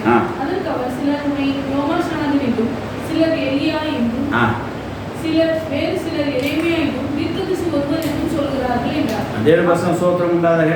என்னை யார் என்று ஜனங்கள் சொல்றாங்கன்னா, வேதத்துள்ள பாத்திரங்கள்லாம் சொல்றாங்க. வேதத்துள்ள பாத்திரங்கள், சில எலியா என்றும், சில யோவான் ஸ்நானன் என்றும், சில எரேமியா என்றும் அப்படின்னு சொல்கிறாங்க. தேவனுடைய சோத்திரம் உண்டாதாக. இந்த வேதத்தை நல்லா கேட்டுக்கோங்க. வேதத்தில் உள்ள பாத்திரவான்களுக்கு தேவன் எப்படி அணுகினார், எப்படி இடைப்பட்டார் காரியத்தை நம்ம எடுத்துக்கொள்ள வேண்டும். அதேமாதிரி பாத்திரம் நம்ம உருவாக்க முடியாது. அந்த பாத்திரம் எரேமியா பாத்திரம்னா எரேமியா பாத்திரம் தான். அது ஆனால் எரேமியா மாற முடியாது. எரேமியாவுக்கு தேவன் என்ன செஞ்சுருக்காருங்கிறதா அந்த பாத்திரம் என்ன செய்ய நம்ம படித்து கொண்டு இப்படிலாம் தேவன் நடப்பிப்பாரோ, இப்படிலாம் தேவன் ஒரு பண்பு அறிந்து கொள்ளலாம். தவிர அந்த எரேமியா பாத்திரத்தை இங்கே கேட்டுறாதீங்க, அது வராது. உங்களுக்கு தேவன் என்ன கொடுத்தாரோ அதான் நீங்கள் கேட்கணும். அந்த வெளிப்பாடு வராங்க என்னமோ அதுதான் நீங்கள் கேட்கணும். உங்களுக்குரியதான் கேட்கணும். உங்களுக்கு டைரெக்டாக தேவன் என்ன அதே மாதிரி பண்ணீங்கன்னு கேட்டால் என்ன யோசிச்சு பாருங்க. ஆபிரகாம் பாத்திரம் மாதிரி என்ன மாற்றம் ஆண்டவரே அப்படின்னு கேட்டால் நீங்கள் 70 வருஷம் பிள்ளை பெற்றுக்கணும், 100 வயசுலாம் பிள்ளை பெற்றுக்கணும். அப்படிதான் ஆகும். அப்படி கேட்கக்கூடாது. ஆபிரகாமுக்கு தேவன் வாக்கு கொடுத்தார், பேசினார், வாக்கு நிறைவேற்றினார், அவன் விசுவாசம் இருந்தான். இந்த காரியத்தை தான் என்ன செய்யணும், ஆவிக்குரிய காரியங்களை தான் வந்து கற்றுக்கொள்ள வேண்டும். இவங்க அது பாத்திரனாவே சொல்கிறாங்க. அது பைபிள் ஸ்டடி ஆக்சுவலாக இதெல்லாம் வருது. எரேமியா என்றும் சிலர் எலியா என்றும் சொன்னார்கள் என்று சொல்லி போடப்படுது. சரி, அடுத்த வாசிகள். இப்போ அவன் என்ன சொன்னான்? நீங்கள் என்னை யார் என்று சொல்லுங்க அப்படின்னு கேட்குறான். சீமான் பேது பிரதியுத்தரமாக, நீ ஜீவனுள்ள தேவனுடைய குமாரனாகிய கிறிஸ்து என்று சொன்னான். எங்க பாயிண்ட் முடிச்சா பாருங்க. அவங்க இவங்கன்னு வேதத்தோட பாத்திரங்கள் பேரை அவங்க சொல்லாமல், வந்தவங்க பேரை சொல்லாமல் பரலோகத்துள்ள காரியத்தை அவர் செஞ்சார் சொன்னார். உடனே அவர் சொன்ன இயேசு சொன்ன வார்த்தையை பாருங்க. இயேசு அவனை நோக்கி, யோவானின் குமாரனாகிய சீமோனே, நீ பாக்கியவான், யூ ஆர் பிளஸ்ட். வாசிங்க. மாம்சமும் இரத்தமும் இதை உனக்கு வெளிப்படுத்தவில்லை. மாம்சம் இரத்தம் வெளிப்படுத்தவில்லை, பரலோகத்தில் இருக்கிற என் பிதாவே உன்னை வெளிப்படுத்தினார். ஹalleluya. கர்த்தர் உங்களுக்கு என்ன வெளிப்படுத்தினாரோ அந்த காரியம் நிறைவேறதுக்கு ஏதாவது பாரமா இருந்ததுன்னா அதை தேவனுடைய ஒப்படைக்க கர்த்தர் ஆதரிப்பார். ஹalleluya. இந்த மாதிரி பாத்திரங்களாக மாற்றும், இந்த மாதிரி செயலை மாற்றும் அப்படின்னு வேறு பாத்திரங்கள் பிரகாரம் நீங்கள் செஞ்சிடாதீங்க. நீங்கள் அப்படி தேவனுடைய வேண்டுதல் ஏற்படாமல் கர்த்தர் அந்த பாத்திரங்கள் செய்கிற காரியங்களை நீ அறிந்து கொண்டு இப்போ தேவன் உங்களுக்கு உங்களை வெளிப்பாடு தேவனுடைய தாட்ஸில் என்ன இருக்கு பாருங்க. தேவனுடைய தாட்ஸ் என்ன பார்த்தீங்களா கண்டுபிடிச்சார். இது மாம்சத்துவம் இது உனக்கு வெளிப்படுத்தவில்லை, என் பிதாவை தேவனை உனக்கு இதை வெளிப்படுத்தினா அவருடைய நினைவில் உனக்கு டேரக்டாக என்ன சொல்லிட்டாரு, உனக்கு சொல்லிட்டாரு, ஏன் யூ ஆர் பிளஸ்டுன்னு. இப்போ என்ன அவர் உடனே என்ன வச்சுக்கணும், ஆகா இதை நிறைவேற்ற இதை பார்க்கறதுக்கு நிறைவேற்ற நம்ம என்ன செய்யணும், பாதுகாக்க வேண்டும். இந்த வார்த்தையோட ஒப்படைச்சிடணும். ஆனால் அவர் 3 முறை தப்பு செஞ்சார். இந்த வார்த்தை பெற்றுக்கொண்டதுக்கப்புறம் தேவன் நேரடியாக பேசுனதுக்கப்புறம் இதை நிறைவேற்ற அவர் முயற்சிக்கவில்லை. தேவனே உனக்கு வெளிப்படுத்தினார், பிதாவே உனக்கு வெளிப்படுத்தினா இயேசு சொன்னது கூட அவன் அந்த காரியத்தை குறித்து ஒரு அசால்ட்டாக தான் இருந்தான். என்ன தெரியுமா, அவர் பாடுபடும் போது இது ஆண்டவர் நேரிடக்கூடாது என்று சொன்னான். அடுத்தது அவர் தன்னம்பிக்கையாக விட்டு போனது. 3வது அவரை மறுதளித்து போனது. அவர் மறுதளித்து போனது. இந்த 3 செஞ்சார். ஆனால் பாருங்க, மக்கள்லாம் என்னென்னவோ சொன்னாங்க இயேசுஸை பற்றி. ஆனால் இவன் தான் தேவனை பற்றி இயேசுஸை பற்றி உருப்படியாக சொன்னான். இவனுக்கு தேவன் அங்கே கனெக்டாக இருக்கிறார், தேவன் அவனுக்கு வெளிப்படுத்திருக்கிறார். நான் யோசனை, ஏன் ஆண்டவர் பேரு இவ்வளோ தப்பு பண்ணி மறுபடி அவனுக்கு எதுக்கு நீ ஆதரிக்கணும், மறுபடியும் ஆதரிக்கணும் அப்படின்னா அவன் ஒருத்தர் தான் அந்த உண்மையாக இருந்திருக்கிறான். ஹalleluya. நீ ஜீவனுள்ள தேவனுடைய குமாராகிய கிறிஸ்து என்று அவன் தான் இருந்திருக்கிறான். அவன் வேதத்தோட பாத்திர மாதிரி அவன் நினைக்கல. அவன் யார் நினைச்சிருக்கிறான், அவனுக்கு மட்டும்தான் அந்த உண்மை தெரியும். அதை நிறைவேற்றி அவங்கள காட்டுறதுக்கு தான் நான் என்ன செய்கிறேன், அவனை நான் ஆதரிக்கிறேன்னா அவன் தப்பு பண்ணும் போதுலாம் 3-4 ட்ரிப் பாருங்க, ஃபஸ்ட்டு அவன் வந்து ஆண்டவரை உமக்கு நேரிடக்கூடாது என்று சொல்லி அவர் பாடுபடுறத தடுக்க பார்த்தான். அடுத்து என்ன பண்ணா தெரியுமா, அவன் அதாவது அடுத்து அவர் வந்து தனியை விட்டு அவர் மறுதளித்தான். ரெண்டாவது. மூணாவது என்ன தெரியுமா, இதான் ரொம்ப கொடுமையான விஷயம். என்ன தெரியுமா, இயேசு அவர் உயிர்த்தெழுந்து தரிசனமானவன் கூட மறுபடியும் வேலைக்கு தான் போனான். பாருங்க, சுயசுக்கு தான் போனான். இப்படி ஒரு காரியத்தை அவன் தன்னுடைய காரியத்தை செஞ்சான். இவ்வளோ செஞ்சும் கர்த்தர் ஆதரித்தார். ஏன் ஆதரித்தார்? அவன்கிட்ட தான் என்ன இருக்குது, தேவன் வெளிப்பாடு உள்ள காரியங்கள் அவன்கிட்ட இருக்கு. அவன் அதை நிறைவேற்ற முடிக்க நான் அவனுக்கு என்ன செய்வேன். ஆமாம், அவன் என்ன சொல்ற வசனம் வாசிங்க. பேதுருவே நான் பாருங்க, அது எந்த வசனத்துக்காக அவரை மாதிரி ஆதரித்தாருன்னு பாருங்க. 3 முறை பேதுரு தான் வெளிப்பாட்டிலிருந்து வெளியாகி தப்பு பண்ணும்போதும் மீண்டும் தேவன் அவர் ஆதரித்தார்னு சொன்னா ஏன் அப்படின்னா, அந்த வெளிப்பாட்டு வரங்களை நிறைவேற்றுவதாக அந்த பாரத்தை அவனை நீக்கி போடும்படியாக, அவன் கண்டு கொள்ளும்படியாக அவன் மறு ஆதரித்து அந்த வெளிப்பாட்டுக்குள்ளே அழைத்து வந்தார். தேவனுடைய நினைவுக்குள்ளே பேதுரு அழைத்து வந்தார். அது என்ன வாசனம் வாசிங்க. நான் சொல்லுகிறேன், நீ பேதுருவா இருக்கிறாய், இந்த கல்லின் சபையை கட்டுவேன், பாதாள வாசல்களை மேற்கொள்ள. ஹல்லேலூயா. இதை நிறைவேற்றதான் மீண்டும் மீண்டும் பேதுரு இயேசு கிறிஸ்து ஆதரித்தார். ஏன்னா இவன்கிட்ட தான் அந்த உண்மை இருக்கு. எந்த உண்மை இருக்கு? ஜனங்கள்லாம் வேதத்தில் பரிசுத்தவான்களாக இயேசு கிறிஸ்து பார்த்தார், இயேசு கிறிஸ்து பார்த்தார்கள். ஆனால் பேதுரு ஒரு ஆள்னா வானத்தில் வந்த தேவனுடைய குமாரனை கிறிஸ்து என்று சொல்லி அறிமுகப்படுத்தின பார்த்தார். இதை இவன் மூலமாக தான் வெளிப்படுத்தும். சில தாட்ஸ் தேவன் நினைவை நம்ம கொடுத்துருப்பார், தேவன் நினைவை நம்ம வெளிப்படுத்திருப்பார். அதைத்தான் நம்ம பார்க்க வேண்டும். வேலுக்கு பார்க்குற மாதிரி அவங்க பிரார் இவங்க பிரார் அவங்க அப்படின்னா நீங்கள் எடுத்துக்க முடியாது. உனக்கு என்ன வெளிப்பாடாச்சு அவங்களை கொடுத்து, அதுதான் முக்கியம். அங்கே யோசுவாக்கு அப்படி செஞ்சாங்க, இவங்க அப்படி செஞ்சாங்க. ஆரம்பத்தில் பார்த்தீங்கன்னா நிறைய குழப்பங்கள் பண்ணிட்டு இருந்தாங்க. மோசே அப்படி யோசுவாக்கு ஆதரிச்சாங்க அப்படின்றது. ஆபிரகாம் ஈசாக்கு கொண்டு வந்தாங்க. என்னென்னமோ சொல்லி நம்ம தாவீது சாலமோனுக்கு பதவி கொடுத்தாங்க. என்னென்னமோ சொல்லி ஒவ்வொரு குரூப்பும் ஒவ்வொரு மாதிரி நம்ம சபையில் ஆப்ரேட் பண்ணாங்க. தலைமைத்துவம் பண்ணுறதுக்கு தேவனுடைய சோத்திரம் உண்டாதாக அதெல்லாம் பாருங்கள். நீங்கள் வந்து அது ஒரு கன்சிஸ்ட் பண்ணிக்காங்க. அந்த ஆளை குறித்து தேவன் என்ன வெளிப்படுத்தினார், சபையை குறித்து தேவன் அவருக்கு என்ன வெளிப்பாடு உண்டாயிருக்கு, அதை தான் பார்க்கணும். அது சரியான நிலைமை இருந்தது அப்படின்னா அவன் எத்தனை தடவை தப்பு பண்ணா கர்த்தர் அவனை தான் ஆதரிப்பார். கர்த்தருடைய வெளிப்பாடு அந்த ஊழியக்காரனுக்கு சரியா இருந்தானால் அவன் எத்தனை தடவை தப்பு பண்ணாலும், எத்தனை தடவை தேவனை மறைத்தாலும், எத்தனை தேவனை பிரிந்து போனாலும், எத்தனை சுயவை பார்த்தாலும் கர்த்தர் மறுபடியும் அந்த வசனம் நிறைவேற்றதாய் அந்த வெளிப்பாட்டுக்குள்ள அவனை திருப்பி கொண்டு வர கர்த்தர் அவனை தான் ஆதரிப்பார். பேதுரு பாத்திரம் மாதிரியே எங்கள் அப்பா ஆதரிப்பாங்க நினைக்காதீங்க. பேதுரு பாத்திரம் மாதிரியே எங்கள் அண்ணன் ஆதரிப்பாங்க நினைக்காதீங்க. தேவனை பாத்திரம் மாதிரியே நம்ம தம்பி, நம்ம குடும்ப உறவுங்க, மாமா வந்து அப்படி நினைக்காதீங்க. கர்த்தர் அவங்களுக்கு என்ன சொல்லி கொடுத்தாரோ அதுதான் நடக்க போகுது. ஹல்லேலூயா. தேவபசம் சோதரம் உண்டாதாக அவங்கள குறித்து என்ன தேவன் வைத்திருக்கிறதோ அந்த வெளிப்பாட்டம் உண்டா. நான் இப்படி ஆகிட்டேன், என் பையன் இன்ஜினியரிங் அந்த கதைலாம் கிடையாது. நான் கம்ப்யூட்டர் இருக்கேன், என் பையன் ஆகிட்டேன் அப்படிலாம் கிடையாது. அவனுக்கு என்ன வெளிப்பாடு அதை நடக்கப்படும். தேவன் அவனுக்கு குறித்து ஒரு நினைவு வச்சிருப்பார். அந்த நினைவை நிறைவேற்க நீ செய்யணும். ஆலயத்துக்கு போகும்போது 8ஆம் நாள் இயேசுவை கொண்டு போய் ஆலயத்தில் கொண்டு பிரேஷம் கூட கொண்டு போகிறாங்க. அந்த ஆசாரியர் சொல்கிறார், புட்டு வைக்கிறார். இவர் ரட்சகர் ஒரு குறைஞ்சாத மக்கள் செய்வார். தேவன் புட்டு வைக்கிறார். எப்படி வைக்கிறார்? வசந்த பிரகாரம் புட்டு வைக்கிறார். அவருக்கு தான் ஆதரவு. கிறிஸ்தவன் எப்படி வளர்ந்தார்? தேவனுடைய தயவு, மனித தயவு வளர்ந்தார். ஆமாம், அந்த வெளிப்பாடு நிறைவேறும்ல. புட்டு வச்சார் ஆலயத்தில். அவர் பேர் என்னங்க? இந்த ஆசாரியர் பேர் என்ன? சிமியோன் கரெக்டாக சொன்னார். அப்போது யோசித்து பாருங்க. அவர் என்ன சொல்லியிருக்கணும்? நம்மளாம் இப்போ என்ன சொல்லியிருக்கோம்? ஓ, மரியாள் ஃபேமிலி சார், மரியாள் தம்பதியா, ஓகே. ஓ, யோசேப்பு ஃபேமிலி கூட வந்துருக்காங்களா, பிரைஸ் வந்திருக்காங்க, ஓகே. அவங்க காணிக்கவேண்டு பிள்ளைக்கு ஜோமணி அனுப்பிச்சிருவோம். அப்படி இல்லை. என்ன பண்ணாங்க? அது பிள்ளையோட வெளிப்பாடு கண்ட சொன்னாங்க. அந்த தம்பதிகளை அவங்க பார்க்கல. அவர் பார்க்கும்போது அந்த பெற்றோர்கள் அவர் பார்க்கல. அவரை குறித்து என்ன, குழந்தைய குறித்து என்ன வெளிப்பாடுங்கிறது கரெக்டாக புட்டு எடுத்து வச்சார். இவர் ரட்சகராக இருப்பார், இவர் பல புறஜாதிகளுக்கு தலைவராக இருப்பார். பாயிண்டாக வச்சு அடிச்சு நோக்குனா இருப்பாங்க. அதுதான் பார்க்கணும். இவங்கெல்லாம் தம்பதிகளை மனசை வச்சுக்கிட்டு எல்லாம் சொந்த உறவுகள் அப்படி பார்க்குறேன். தயவுசெய்து நான் பெரிய வெளிப்பாடு உங்களுக்கு தனிப்பட்ட முறை சொல்கிறேன். கர்த்தர் தமக்கு யாரை வெளிப்படுத்தினாரோ அந்த மனிதனை தான் கர்த்தர் ஊழியத்தை எடுத்து பயன்படுத்துவார். அவன் தப்பு பண்ணாலும் சரி, பாதை விட்டு விலைக்கு போனாலும் சரி, மறுபடியும் கர்த்தர் அவனை ஆதரிப்பார். அவன் காலை தள்ளாட விட மாட்டான். அந்த மனிதன் அந்த வார்த்தை தேவன் மேலே சுமக்க வேண்டும். ஆண்டவரை எனக்கு வெளிப்படுத்தி கொடுத்தீங்க, என்னால் நிறைவேற்ற முடியல, ஐ அன்ஃபிட், என்னால் தாங்க முடியல இந்த வார்த்தை, இந்த ஊழிய வார்த்தை என்னால் தாங்க முடியல, இந்த ஊழியத்துள்ள கஷ்டங்கள், நஷ்டங்கள், இடுக்கல்கள், தொந்தரவுகள் என்னால் சகிக்க முடியல, ஒப்படைக்கணும்.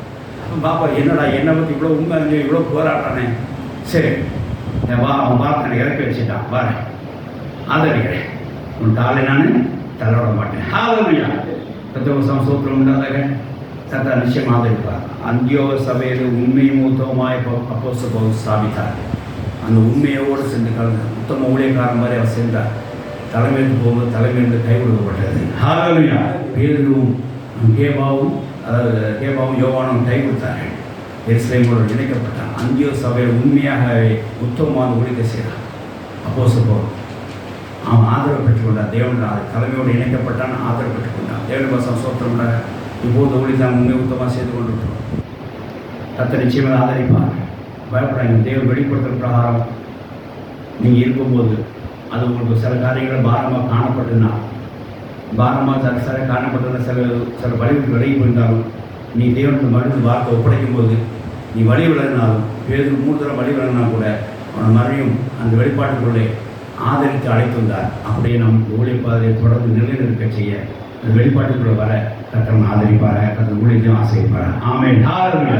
அதனால் தேவனுடைய நினைவில் அறிந்த மனிதன் அதை செய்வதற்கு ஏதாவது பாரமாக காணப்பட்டால் அது தேவனிடத்தில் ஒப்படைக்கும் போது கர்த்தர் அந்த பாரத்திலே அவனை விடுவித்து, அவன் தப்பு பண்ணாலும், அவன் அதோட பாதைக்கு விலகு போனாலும் மீண்டும் கர்த்தரை ஆதரித்து அந்த வெளிப்பாட்டை வர செய்து அவனை தேவ சித்தத்துக்குள்ளே, அதாவது தேவ நினைவுக்குள்ளே அழைத்து வருவார். ஆமென். ஹalleluya. ஆகையினாலே கர்த்தரை ஆதரிக்கிற விஷயத்தை நாம் பார்த்தோம். நம்முடைய நியாயமான தேவைகளுக்கு, நம்முடைய உலகத்து தேவைகளுக்கு நியாயமான தேவைகள் இருந்து, ஆனால் அது உங்களுக்கு பாரமாக காணப்பட்டால் அது தேவனுடைய ஒப்படைங்க. கர்த்தரை உங்களுக்கு ஆதரித்து அவன் காலை தலைவிடாமல் அந்த தேவையை சந்திக்க உங்களுக்கு கிருபை செய்வார். நாம் ஒரு காரியத்தை மனம் திரும்ப வேண்டும். இந்த காலத்தை இந்த பாவத்தை மனதனுள்ளே பாரமாக சொல்லி தேவனுக்கு ஒப்படைத்து, ஆனால் கர்த்தர் அந்த நீ மனதன் மித்தமாய் அதுக்கு நீங்கள் வாய்ப்பு கேட்ட மித்தமாய் கர்த்தர் உங்களை ஆதரித்து அந்த பாவத்துக்கு அந்த மனப்பாவத்தை எடுத்துக்கொண்டு உங்களை கால தலைவிடாமல் உங்களை பாதுகாத்துக் கொள்வார். 3வது காரியம், நம்முடைய இஷ்யூஸ், ஒரு பிரச்சனை, ஒரு பெட்ரையல்ஸ் அல்லது ஒரு ஸ்ட்ரகிள்ஸ், ஒரு ஆங்ஸைட்டி, ஒரு பதற்றம் இருந்தால் அது பாரமாக காண்டவரே நான் தப்பு பண்ணிட்டேன், அதனால் அந்த பாரம் என்னை சூழ்ந்து கொண்டு இருக்குது, இந்த பாரத்தில் விடுதலாக்கும், இப்போ நான் உண்மையை ஒத்துக்கொள்கிறேன், உள்ளது என்று சொல்லும் போது அந்த பாரத்தை தேவனுக்கு ஒப்படைக்கும் போது அது உண்மையான காரியம் சொல்லி அந்த பாரத்தை நீக்கி கொடுத்த கர்த்தர் உங்களை ஆதரிப்பார். உங்கள் காலை தள்ளாட விட மாட்டார். ஹalleluya. 4வது, எதை செஞ்சாலும் ஆண்டவர் தேவசித்தம் செய்யறதுக்கு எனக்கு பாரமாக இருக்கிறது, சித்தமான இந்த பாரத்தை நீக்கி போட்டு தேவசித்தத்தை செய்ய பயம், அதுக்கு என்னை மாற்றும், என்னை தயாராக்கும் என்று தேவனுக்கு நீங்கள் கேட்டீங்கன்னா தேசத்தை செய்வதற்காகவே அந்த வார்த்தையை அவர் அக்செப்ட் பண்ணி கொண்டு உங்களை ஆதரித்து உங்கள் காலை தள்ளாடாமல் தேசத்தை செய்ய முற்படுவார். ஹalleluya. தேவனுடைய நினைவில் அறிந்த நீங்கள் ஊழியத்தை செய்கிற நாமும் அது சில இடங்களில் பாரமாக காணப்பட்டாலும் கூட, ஆண்டவரே எங்களுக்கு அந்த ஊழியத்தை வெளிப்படுத்தலாம் ஊற்றி இதை நாங்கள் நிறைவேற்ற வேண்டும் என்று சில காரியங்கள் பாரமாக இருக்குது அப்படின்னு சொல்லி பாரத்தை ஒப்படைச்சிங்கன்னா அந்த தேவன் வெளிப்படுத்த பிரகாரம் நீ செய்யறதுக்கு உங்களுக்கு எதாவது பாரமாக காணப்பட்டாலும் கர்த்தர் உங்களை ஆதரித்து, நீ தப்பு பண்ணாலும் அதோட விலகி போனாலும் கர்த்தர் மீண்டும் அவங்களை ஆதரித்து அந்த தப்போடு நிப்பாட்ட செய்து, அந்த விலகி போகிற காரியத்தை நிப்பாட்ட செய்து மறுபடியும் தேவசத்துக்குள்ள, அதாவது வெளிப்படுத்தக்குள்ள, அதாவது தேவன் நினைவுக்குள்ள ஆக்க வச்சு கர்த்தர் உங்களை ஆதரிப்பார். ஹalleluya. இப்படி தேவன் நம்மளை எல்லா காரியத்திலையும் ஆதரித்து நம்மளை சஸ்டெயின் பண்ணி நிலைநிறுத்துவாராக. ஹalleluya. ஒன்றின் காலை தள்ளாட விட மாட்டார், நம்மளை கீழே விட மாட்டார். ஹalleluya. ஆனால் நம்ம கேட்குற காரியம், நம்மளை பாரம் வைக்கிற காரியம் எப்படி மட்டும் யோசிக்க முன்னே சொன்ன பிரகாரமாக வசனத்துக்குள்ள நடக்கிறதுக்கு உங்களுக்கு ஏதேனும் இந்த 5 காரியத்தில் பாரமாக இருந்தது அப்படின்னா அதை தேவனிடத்தில் ஒப்படைத்தி, ஆனால் கர்த்தர் உங்களை ஆதரித்து அந்த பாரத்தை நீக்கி போட்டு வசனத்துக்குள்ள உட்பட்டு உங்களை ஆசீர்வதிப்பார். இதுதான் சத்தியம். நிச்சயமாக இது உங்கள் வாழ்க்கை நடக்கும். ஹalleluya. ஆகிய எல்லா பாரத்தையும் வசனங்கள் நடக்கத்தக்கதாய் நம்ம காணப்படுற, நம்ம தனியாக இருக்கிற எல்லா பாரத்தையும் தேவனுக்கு ஒப்படைப்போம். கர்த்தர் தொடர்ந்து நம்ம ஆதரித்து நம்ம காலை தள்ளவிடாமல் பாதுகாத்து நம்மளை நிலையத்து செய்து நம்ம ஆசைப்பாரு கர்த்தர் அந்த வார்த்தைகள் ஆசைப்பாரு. ஆமென். ஹalleluya. ஹalleluya. நம்மள அப்படி தேவனை சோதரிப்போம். ஹalleluya. ஹalleluya.